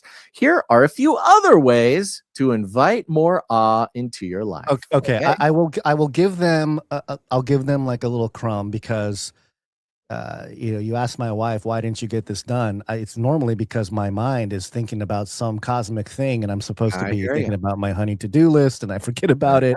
And then, I don't bring home the cabbage or something. I hear you. That's why, I can understand of Christian ascetics and monks and, people who become so enraptured in awe by God and things eternal that, they're no good to society. We are called lazy, hide away in a cave. Prayer and fasting. The balance, okay. And things can get a little hard. All right. So here's their how to get awe, which is not bad. I'm not saying it's bad, okay? But it just is what it is. So figure out what makes you say whoa. For some people, it's for some people, it's nature. For others, it's music, art, sports, spirituality, or seeing the world through a child's eyes. One of these things is not like the other. Music, art, sports, spirituality, or seeing the world through a child's eyes. Quote, I've encountered people who are like, music doesn't do it for me, Stellar says. Quote, some people are like, I don't like nature. That's fine. The goal isn't to force yourself into someone else's view of awe, she says, is to identify the experiences that reliably leave you feeling amazed. Think small. One of the biggest misconceptions about awe is that it requires a bucket list experience. Keltner practices awe in little ways by listening to music, taking in the sky, or pausing really to look at another person's eyes. Quote, you don't need to go to Burning Man. Hey, look at that. minutes a day. A little Burning Man shout out. There's too many Christians preaching the gospel of Burning Man now. It's no good to you. Don't go to Burning Man. As Carl Teichribb describes Burning Man as one of many transcendent experiences, these rituals in society where people can come, experience awe, and then get back to their daily life. This part's great. Screens count too. I was going to say, don't worry, you can doom scroll and watch Netflix and feel awe. Researchers regularly induce awe using short videos in the lab. Short videos? I just went on a whole rant last Thursday on Canary Cry Clubhouse about how short form video is the devil's most ingenious invention. And this is how you know that Time Magazine is on some real diabolical misdirection here, saying that short form video can give you the awe, the transcendent awe to fill the gaping hole in your spirit. Researchers regularly induce awe using short videos in the lab, nature documentaries, future footage of extraordinary human achievement, and other awe-inspiring scenes can do the trick. Quote, people love nature programs because of awe. I mean, I can't argue with that. If anybody's interested in some nature stuff, I've been popping on, I don't even know what it's called, on Netflix, which I don't actually watch it on, but that's where it's there. I just type in nighttime animals, and there's some awesome nature documentary series that is just like your regular everyday nature thing, but it's all at night. So it's all in like thermal imaging and like really funny. Anyways, go check it out. I think you and my son you'd spend a lot more time together. I think so. I think Uncle Bash watching that stuff. We can just sit and watch some thermal vision of pumas running around in the grass. Keltner says, whether it's a BBC Earth episode, a rocket launch on YouTube, or an Olympic athlete accomplishing something remarkable, the feeling can still register. Which I'm not going to say is totally false. Of course, I'm making fun of the way that they're explaining it. But it's not, I would say it's not the video inspiring awe. It is the numinous thing that the video is revealing to you. Right. I was going to say visuals of a rocket launch, but it's the idea of like, whoa, what a big, cool thing somebody did. So yeah, I'm trying to distinguish between the dopamine hit and awe. Like, exactly. Is there a distinction here, or are they just saying it's the same thing? Perfect thing to point out, because that is a lot of what they're actually describing here, right? Yeah, when you and I talk about awe, and the awe in the context of the age of re-enchantment, again, is something ineffable. I mean, it's so big, it has to be God. It is the God in our lives that so many are missing, that is drawing them to be re-enchanted and seek out awe. And what Time Magazine here is saying, yeah, that little dopamine hit from scrolling your phone, that's awe, okay? Don't worry. You scroll enough short form video, you're going to get the awe that you need, right? I mean, again, totally diabolical. Crazy. Okay. Okay. I'm going to keep speeding through because we have a great thing right after this. Pay attention to goodness. Here's that moral part. We're skipping awe as a reset button. Oh, sorry. I won't skip it. Use awe as a reset button. You don't have to wait until you're relaxed to seek out awe. Some research suggests it can be especially helpful when you're stressed. During the pandemic, Keltner's team asked exhausted healthcare workers, many of them working long shifts in chaotic hospitals, to pause for a moment and think about something that had made them go, whoa. Some, for example, described a patient showing extraordinary courage or love. Even that brief exercise helped reduce anxiety and loneliness. The lesson, awe isn't just something to enjoy when life is going well. Sometimes it's exactly what you need in the middle of a difficult day. Again, it's what you need in the middle of a difficult day so you can get back to work, slave. Seems like they're redefining awe. They're redefining awe. That's exactly what they're doing. They're redefining it as something that you can achieve by scrolling on your phone. Pay attention to goodness. Nature is the most obvious source of awe. But Keltner says one of the most reliable is actually moral beauty. Okay. Now, take this in the context of the moral relativism of the secular world, of the postmodernism. Do ethics and morals exist? This is a core argument for God, but also a core topic for humanism, right? We as humans can decide what's moral and ethical. When people exceed our expectations for kindness, again, exceed our expectations for kindness, courage, generosity, or grace, one of the prompts he often uses is, quote, "Who inspired you today?" The answer might be a stranger helping someone in need, a friend showing up when it matters most, or a person facing hardship with remarkable resilience. All good things. Stop treating awe like dessert, Gons. Many of us think of awe as a reward, a special experience reserved for vacations, concerts, or other occasions. Stellar argues the mindset gets it backwards. Rather than treating awe like dessert, we should think of it more like a vegetable, something beneficial that belongs in your everyday life. Quote, "It should just be on your plate," she says. After all, the person who reported the most awe in Stellar's study wasn't trekking through Patagonia or chasing eclipses. They were standing in their own kitchen, watching milk swirl through a cup of coffee. So there you go. You've got the pharmaceutical grade, secular suggestion. If you're feeling that eternal draw towards God in this time where it's becoming undeniable that there is a supernatural reality to us and who we are, all you got to do is just find these little moments so you don't go too deep down the awe rabbit hole and find God on the other end. Yeah, I'm having a lot of trouble with this moral beauty thing. Yeah, because the way they describe it here, and maybe, they only have so many words, but they just seem like they seem to be, acts of courage or these inspirational things. A lot of that is just emotional type things, and a lot of emotions can be manipulated. They're unreliable. Yes. Yeah, they're unreliable, and they can be manipulated for a much darker purpose. I think about commercials in general, or advertising in general, as you create this sort of awe moment in commercials, like, wow, I want that, or I think I need that, or something like that. But it's ultimately to, get a few bucks out of you and get you hooked on whatever.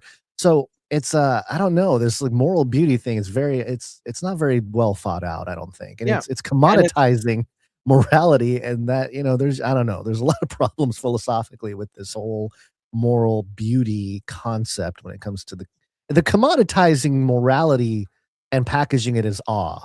They give it away. That they need to, They give it away when they say, the moral beauty part is when someone exceeds your expectations emotionally. Yeah, right? Yeah. There you Not go. admitting a moral foundation from a loving God, not admitting a supernatural reality of good and evil. None of that. It's just when someone exceeds your expectations for kindness or something. And depending on what your expectations for kindness are, which I would say in the secular and materialistic worldview, your expectations for people's kindness is actually quite low, right? Yeah, it is. It is very low. Yeah. So they're setting a really low bar for awe, which I think will is I was going to say misdiagnosing is not quite right, but misdefining what awe actually is. Because if you can feel that little dopamine and you go, oh, that's awe, right? Then you're going to stop looking deeper and deeper or higher and higher for the true source of awe, which is God, the supernatural. The article kept saying, like, it asks things that make you go, whoa, right? Yeah. Well, I'm going to flip that on its head. Isaiah 5:20, woe to those who call evil good and good evil, because any act can appear moral or appear beautiful or courageous or compassionate or something like that. But if there's no truthfulness to it, if there's not righteous medical assistance in dying in Canada, to some considered like is considered Compassionate. empathetic and compassionate beyond, right? And Right. so by the Assisting standards suicide. of this definition and by the standards of the materialist world, somebody euthanizing their grandpa can give them a sense of awe, of relativistic moral beauty, right? Which is just pure evil. Yeah. So there you go. Now, look, this is wonderful for us in our ongoing, talk about the age of re-enchantment to help us all understand so we are not misguided or tricked when it comes to the plans, the strategies of, the devil and the mainstream media and the cultural shifts that are going on in their attempts to guide people away from the truth of what's actually going on here. Now, I want to tie this into the UFC fight at the White House. Okay. Didn't think I was going there, did you, folks? But this continues to be a topic of conversation, a lot of things being revealed and a lot of responses. And I'll say this, just to dive right in. In the past couple days, of course, it's a big part of my job to listen to all the podcasts. It doesn't matter which it is, whether they're socialist or red-pilled or whatever, right? Listen to about, somewhere between 8 and 16 hours of podcasts every day, just to really have a kind of understanding where the conversation and where the culture is at. Because, of course, the podcastosphere, alternative media, is now as a weighty thing in mass culture as the mainstream media is now. And one thing I noticed over the past few days is every single alternative media conversation about the UFC includes the storm that was coming. The news was reporting it. The leftists were saying, we're praying for the storm to stop the UFC fight. We're doing rain dances to make sure that they get rained out. Already this supernatural conversation about how, that it is divine intervention that this thunderstorm is going to stop the UFC fight. Well, we know that it didn't stop the UFC fight, that right before the storm was going to hit the White House area, the storm dissipated and they were able to go right on schedule. This sacrificial ritual, this Greek play, this ceremony of ritualistic sacrifice of 7 fights of UFC gladiators on the day, on Trump's birthday, on the day when they decided the, deal to end the Iran war, et cetera, et cetera. If you didn't see it, I saw more about that. I saw somebody make the last episode. If somebody missed it, go listen to last episode. I saw somebody make the reference of Trump turning 80 and then the 250, UFC 250, but also in line with United States 250 years. And you add 250 to 80 and you get 330. Whoa, there's a 33. Yeah, continue. So all of them calling it a miracle, right? Secular, non-Christian podcasters, Christian podcasters, political podcasters, everybody saying the storm broke up. It was a miracle. One of them called it magical, but then corrected themselves and says, actually miraculous, right? They're all calling it miraculous. Wait, hold on. Are these all these alt media podcasters that have gotten so popular? So what happened? I thought, weather manipulation, that was all getting exposed. So much less than I expected. The weather modification stuff is coming more from the leftists, right? What? Yes. Oh, no, we've turned into Democrats? Is that what's going on? No. The leftists are the ones who, they were praying, they were doing rain dances, they were pleading to their pagan gods to rain out the thing, and it didn't happen. So therefore, it must be secret government Oh technology my God. that protected, right? Isn't that crazy? This Oh, crazy they've shift swung the that went- pendulum. Mhm. Oh my gosh, this is frustrating. Hey, this is Part why, of the re-enchantment is it some is. for It some the definitely is. re-enchantment is spiritual reality, and when that doesn't work for some, the re-enchantment is conspiracies, and you're seeing this a lot on the left, having to find these ways to explain the unexplicable, which, depending on where you stand, if you were a secular conspiracy theorist, now you're a Christian or a spiritual person. If you are a leftist, Marxist, atheist, now institutionalist, believe the news and science. Now you have to call it a conspiracy theory. Everybody's just taking the next step right into the re-enchantment. Oh man. All right. Now, one of the things that is included in this is a photo, right? We showed the photo, the very powerful, expensive photo of the jets flying over the White House, the giant structure of the claw, just the $1 billion photo, very powerful symbology, imaging that just really said, we're back, baby, America's back. And that was a big deal. I want to show Michael Knowles, a Catholic podcaster, kind of related to the Daily Wire crowd here. He made a point, and he has this other photo. He says the president paid to get the epic flyover UFC photo, the one I just mentioned, and it was well worth whatever it cost, but stop to consider that he got this picture for free. And this picture is facing the other direction, away from the White House, and it is of the reflecting pool of the Washington Monument, the obelisk, the phallus of Horus, the occult image, the center point of the occult architecture of Washington, D.C., is standing off in the distance. The sky is orange at dusk, and the thunder clouds are circling the White House, and you see the Washington Monument, and behind it, a gigantic, very striking, if I use that word, lightning strike coming down out of the clouds and ending right before, in fact, it actually extends. It looks like lightning is striking the Washington Monument. I don't think it actually did, but the angle of the photo makes it look like that. But that's not all. A rainbow is also jettisoning over right past the lightning strike, straight up into heaven. And it's just this most, again, miraculous, amazing photo.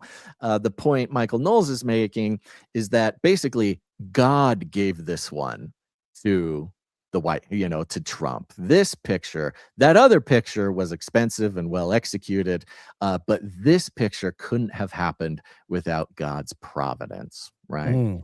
Okay. And it's very, very intense. It's an amazing picture, and It very is. He striking. has a knack for getting some really just incredible photos at his public appearances. Yeah, whether well, it's- when you put on a ceremony with 7 sacrificial sacrifices or ritual sacrifices and blah blah blah, the storm is gonna split, and the rainbow will come out, and the lightning will strike. It's all just very intense. And in fact, here was a response from Dana White, the president of UFC. He's on a podcast here, and he is mentioning, or he's asked about the storm separating right before. No, that's the Joe Rogan one. Don't do that one. There's the Dana White one. I don't know if you opened it up. You before. added it. Sorry, I forget that you added a different one. Yeah. Adding links to the show. I told you I added it, but there it is. I know, but I'm just very saying. important point. I said, hey, by the way, before we I know. I remember. I'm just yelling at myself. All right, here's Dana White. Yeah, there it is. So here's this one here. This is Dana White being asked about the storm splitting. A Channel 7 meteorologist. Right. We have like the military, right? We got like the best guys in the world. We're absolutely positively getting hit. It's going to hit.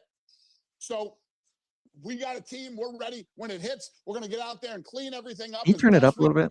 And then we're going to That's go as loud as on it gets. at Okay. 9 o'clock. Okay. Right. I think it was 9 o'clock, between 9 and 9:30. Okay. Right. We're going to go after the rain. The storm comes and splits at the White House and goes around the White House in the ellipse. Like divine intervention. Well, the president believes that to his core, that, it was divine intervention. I saw the radar images, Dana, and right, it's like a big ass storm, and then it's like gone, and then it's back again. So, my head of production, Craig Borsari, who is the absolute best in the business, and a genius, and a workhorse. He lost 10 pounds this week. Yeah, we could have cut it a little short, but there you go. Saying right there, Dana White saying, "Oh, the president knows for sure that this was divine intervention." That makes me think for sure that it was not divine intervention. Well, that's the question, right? And if it was divine, am I a liberal now? Am I just a progressive liberal? Was it God? Was it some other divine intervention, or was it the government weather control thing to create the image, to create the narrative, to create the perception in the age of re-enchantment that God wanted the UFC fight to happen on the lawn? That's a good question. Now, to hammer in the point, there was, I do want to play a Joe Rogan clip, and it's about 4 minutes long. It's a little long, but there's a lot of incredible things in here because, some people might not be so interested, or they might say, okay, we get the points, ritual sacrifices, blah, blah, blah. But the reason I want to keep hammering this point and make the point with Joe Rogan here is not just because was it or wasn't it a ritual or divine intervention or whatever, but that this is like mainstream mass culture being either introduced or escorted or invited deeper and deeper into the age of re-enchantment, which, again, whether this whole thing was God or not, the powers that be very much see exactly what we're seeing and are playing into it, of course, probably in the hopes that they can sort of control it for their own whims of power, probably. Now, I will say, this clip with Joe Rogan, there's a couple of language warnings here. So for the kids listening and the parents, there's a couple of F words in here. We're not able to take them out or get it prepared before the show, so apologies for that. But just earmuffs for those who need earmuffs. And hopefully we can get this one a little bit louder. But this is Joe Rogan. He's going to start out by talking about the storm again, and listen to the words he uses when it comes to describing the situation with the storm. But then he gives some other details that we were not given by any other of the reporting. Okay, we read the Atlantic article. There are some details here that are new and also sort of dive even deeper into the point that we've been making about it. Okay, here we go. Was the temperature made everything different? It was perfect. No, the temperature was Stop perfect. for a second. Sorry. Just one thing to note. The guy he's interviewing, the guy he's talking to on the show, is a guy related with the DMT-X experiments, the slow drip DMT psychedelics scientists, right? This is right in the middle of a talk about DMT, about consciousness, about the spiritual world, the DMT realm, and also wonder and awe. Okay, this is a through line hitting every major conversation to the masses. Sorry. Okay, now we can go. Was the temperature make everything different? It was perfect. No, the temperature was perfect. I was very concerned about that. I was really concerned that these guys are going to have to fight in the heat, but that was not an issue at all. It seemed like it was in the 70s, and it was the storm like miraculously just passed us. Like there was all these weather warnings at one point in time. The fight was supposed to start at 8 p.m. And at one point in time, one of the weather experts wanted us to start at 10:30. Yeah, because they were 10:30 at night, which would have been a disaster. 10:30 at night would have been a disaster because it's a 6-hour show. Yeah. You know, or close to it, whatever it is. 8, 9, 10, 11, 12, 1. I guess it was 5 hours. But somehow or another, the storm just like almost like went around the White House. I mean, I don't know. Mysteriously. I don't know what that is. I don't know if that's science or if that's consciousness. I don't know what steered the storm or if it's just random luck. It could have been all of the above. But all my fears of the weather getting in the way of the fights were null. It didn't mean anything. And then there was this long sort of ceremonial thing where they had jets fly over and, you know, they played music and all this different stuff. So by the time we got to the actual fights, dark out, perfect. The weather was perfect. So that wasn't an issue at all. And it was just the magnitude of the event. I know people saw it on television and it looked insane. Yeah. But the magnitude of the event being there live. So there's the event that's taking place on the lawn of the White House, and that has 4,000 plus people. The main event. Yes. Yeah. So the actual UFC. So there's a bunch of military guys that are standing up in the back. There's like 1,000 of those, and there's 3,000 plus that are seated. All these people are seated.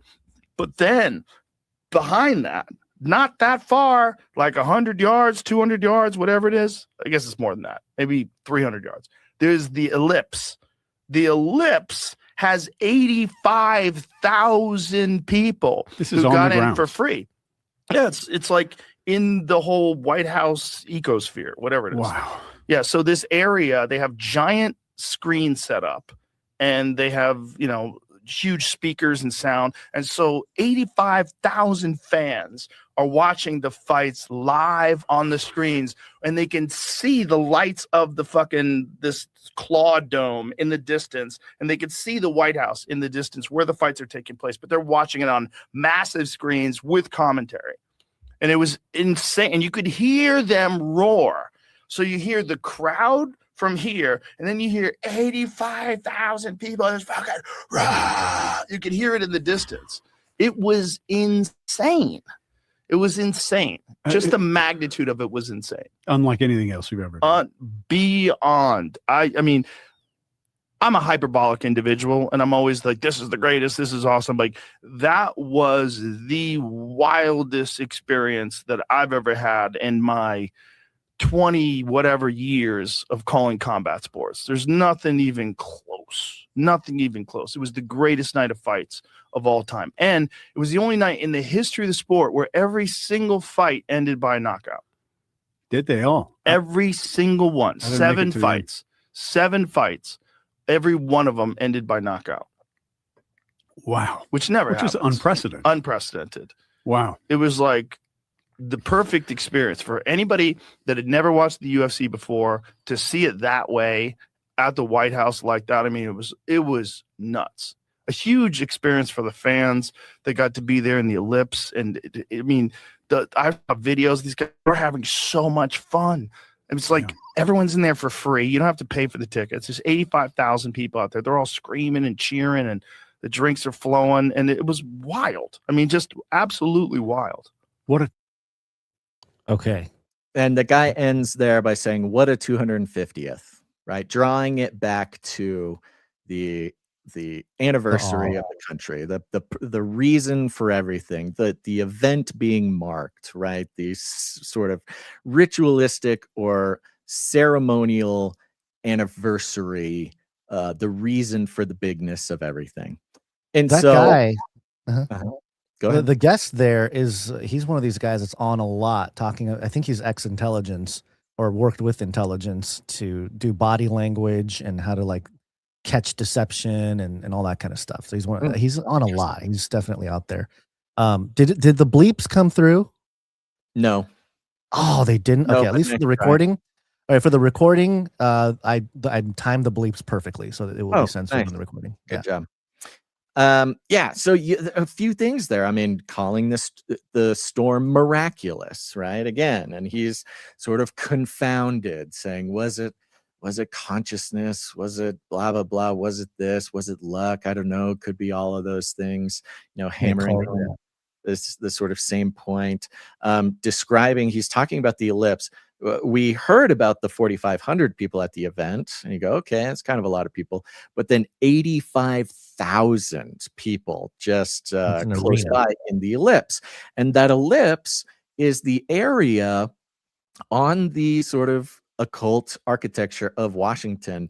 That is the area kind of surrounding or in the same zone as like the placement of the Lincoln Monument, of the Washington Monument, of the, you know, all of the real sort of occult architectural power centers. You know, that's where it held the 85,000 people. I believe that's where that was. And he's describing it as just the greatest night of gladiator battle ever, right? Like, in the history, he's talking about the history of the UFC, but you know, you put it all together, you've got everybody making a reference to bread and circus and the gladiator battles of Rome, and this, you know, not even arguably. I mean, I think it's would be objective. You'd have to draw the objective conclusion that this was quite possibly the biggest, best, if you want to use that sort of scale, most intense, most just ritualistically or ceremonially valuable gladiator battle, you know, violence display for entertainment and ritual purposes in the history of mankind, like since the garden, right? Which is pretty heavy duty when you think about it. And last but not least, he gives the detail. There were 7 fights, which we talked about last time, about the importance of, in this ceremonial sacrifice ritual, you know, 7 fights. And he says, for the first time in the history of UFC or combat sports, it ended up in 7 knockouts, right? 7 actual ritualistic sacrifices. Nobody lost by points. Nobody lost by this. So just a complete execution of just the most esoteric event that I think we can even say has happened in our lifetime. Yeah. And of course, coinciding and bolstering, reinforcing this age of re-enchantment, where all the, you know, all the Joe Rogan guys, all the masses of people who are informed by alternative media across the board, everybody saying the storm was a miracle, it was divine intervention, drawing everybody wherever they are on the scale of the age of re-enchantment deeper into that, sort of solidifying it in a way could never have been done without an event like this. Yep.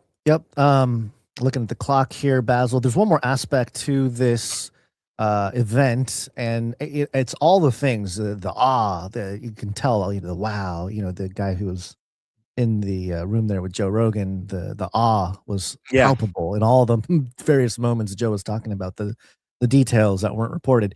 But there's also one more thing. You got the weather, you got the crowd, you got the actual event with the bloodshed and the sacrifice, sort of ritualistic part of it.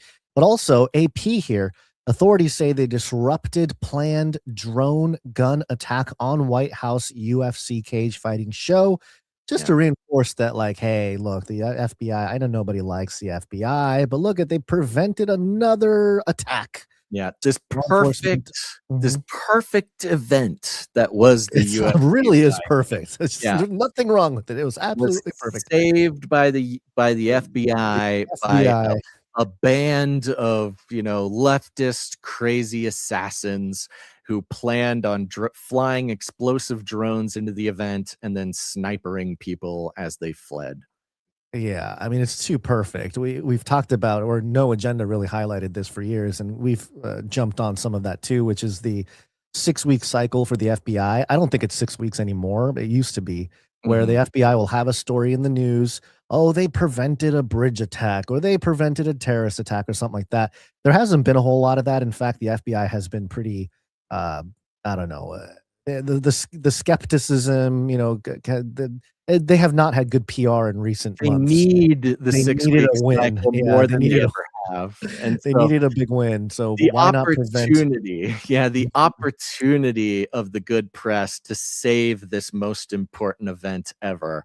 And the timing is what is getting people all riled up too, because apparently they stopped and they arrested all these guys in transit as they were planning and traveling around the world, around the country to get there. And it happened 4 days before the event, and they didn't tell anybody.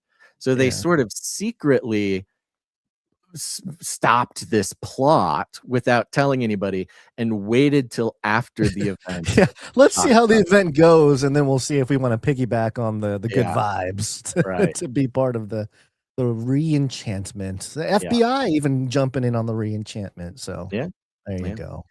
That they are playing the hand of God and helping this event get pulled Man, off. the storm splits and the FBI prevented a drone attack. It's a miracle, come on, miraculous. man. God has to be, and has to have his hand over Washington D.C. there. I mean, there's no other options.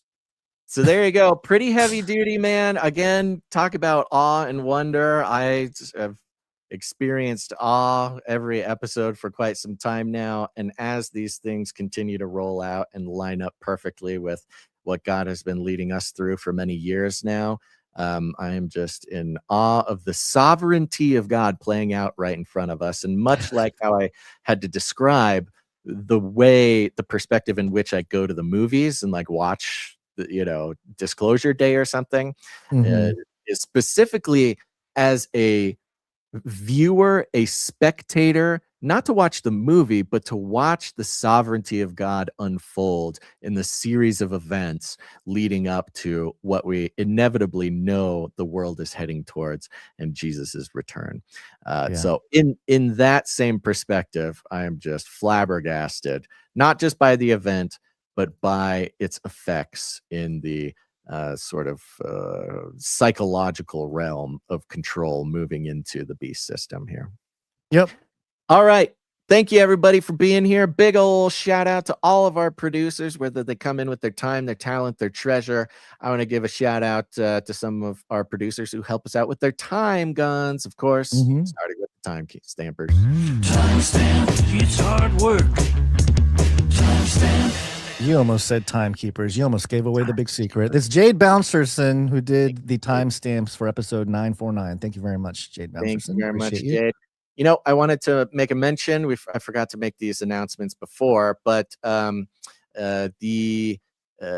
possible Norway meetup. If you're in Norway or you're going to be in Norway, I forget the date. I think it's this 21st. Might be this weekend. Sunday. This weekend in Norway. If you go to canarycry.support, you'll see an email to reach out. If you're going to be up there near Trondheim, Norway, I know it's pretty obscure for maybe most of our listeners, but you can reach out to castleeris@gmail.com. I would love a meetup in Norway. I would love to hear. Sounds like a good time. Pictures. It's beautiful. I want to give a shout out to Krillin, who texted the Canary Cry text message alert system.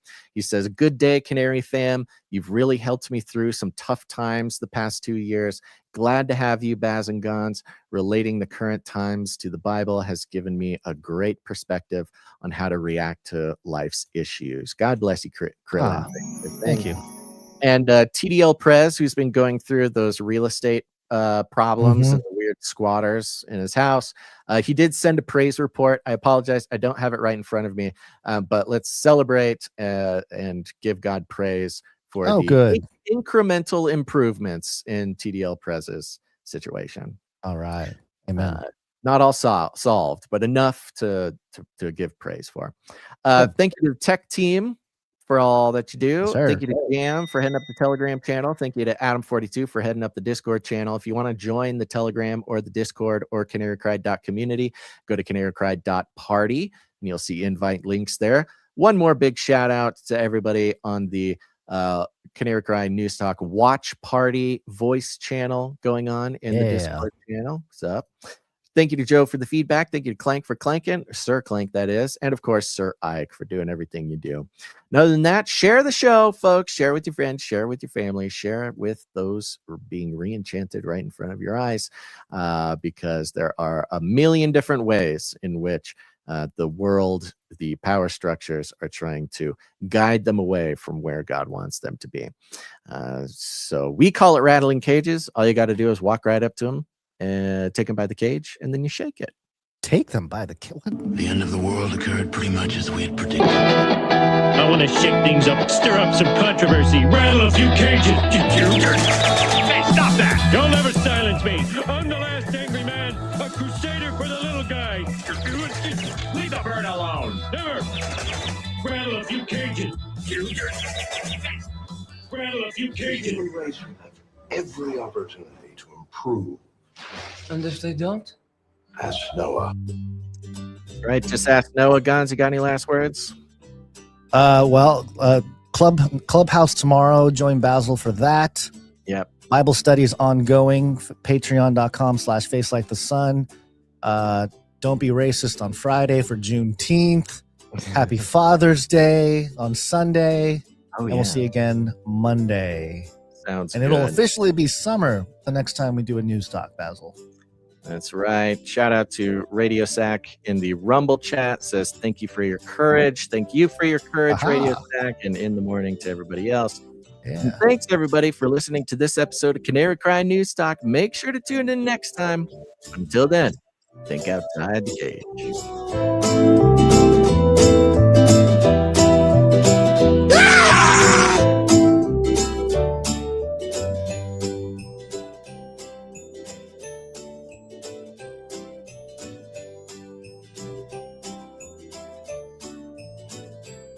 The beginning of the rise of the Antichrist. That's on YouTube. That's on YouTube. It reeks of an inside job.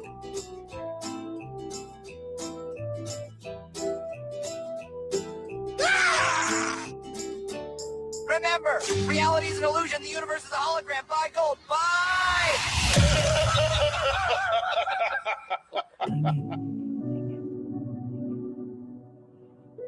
I think I was psyoped.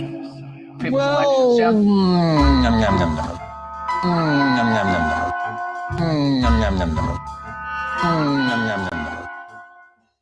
Value for value. We take no money from corporations, commies, or cartels. Canary cried out,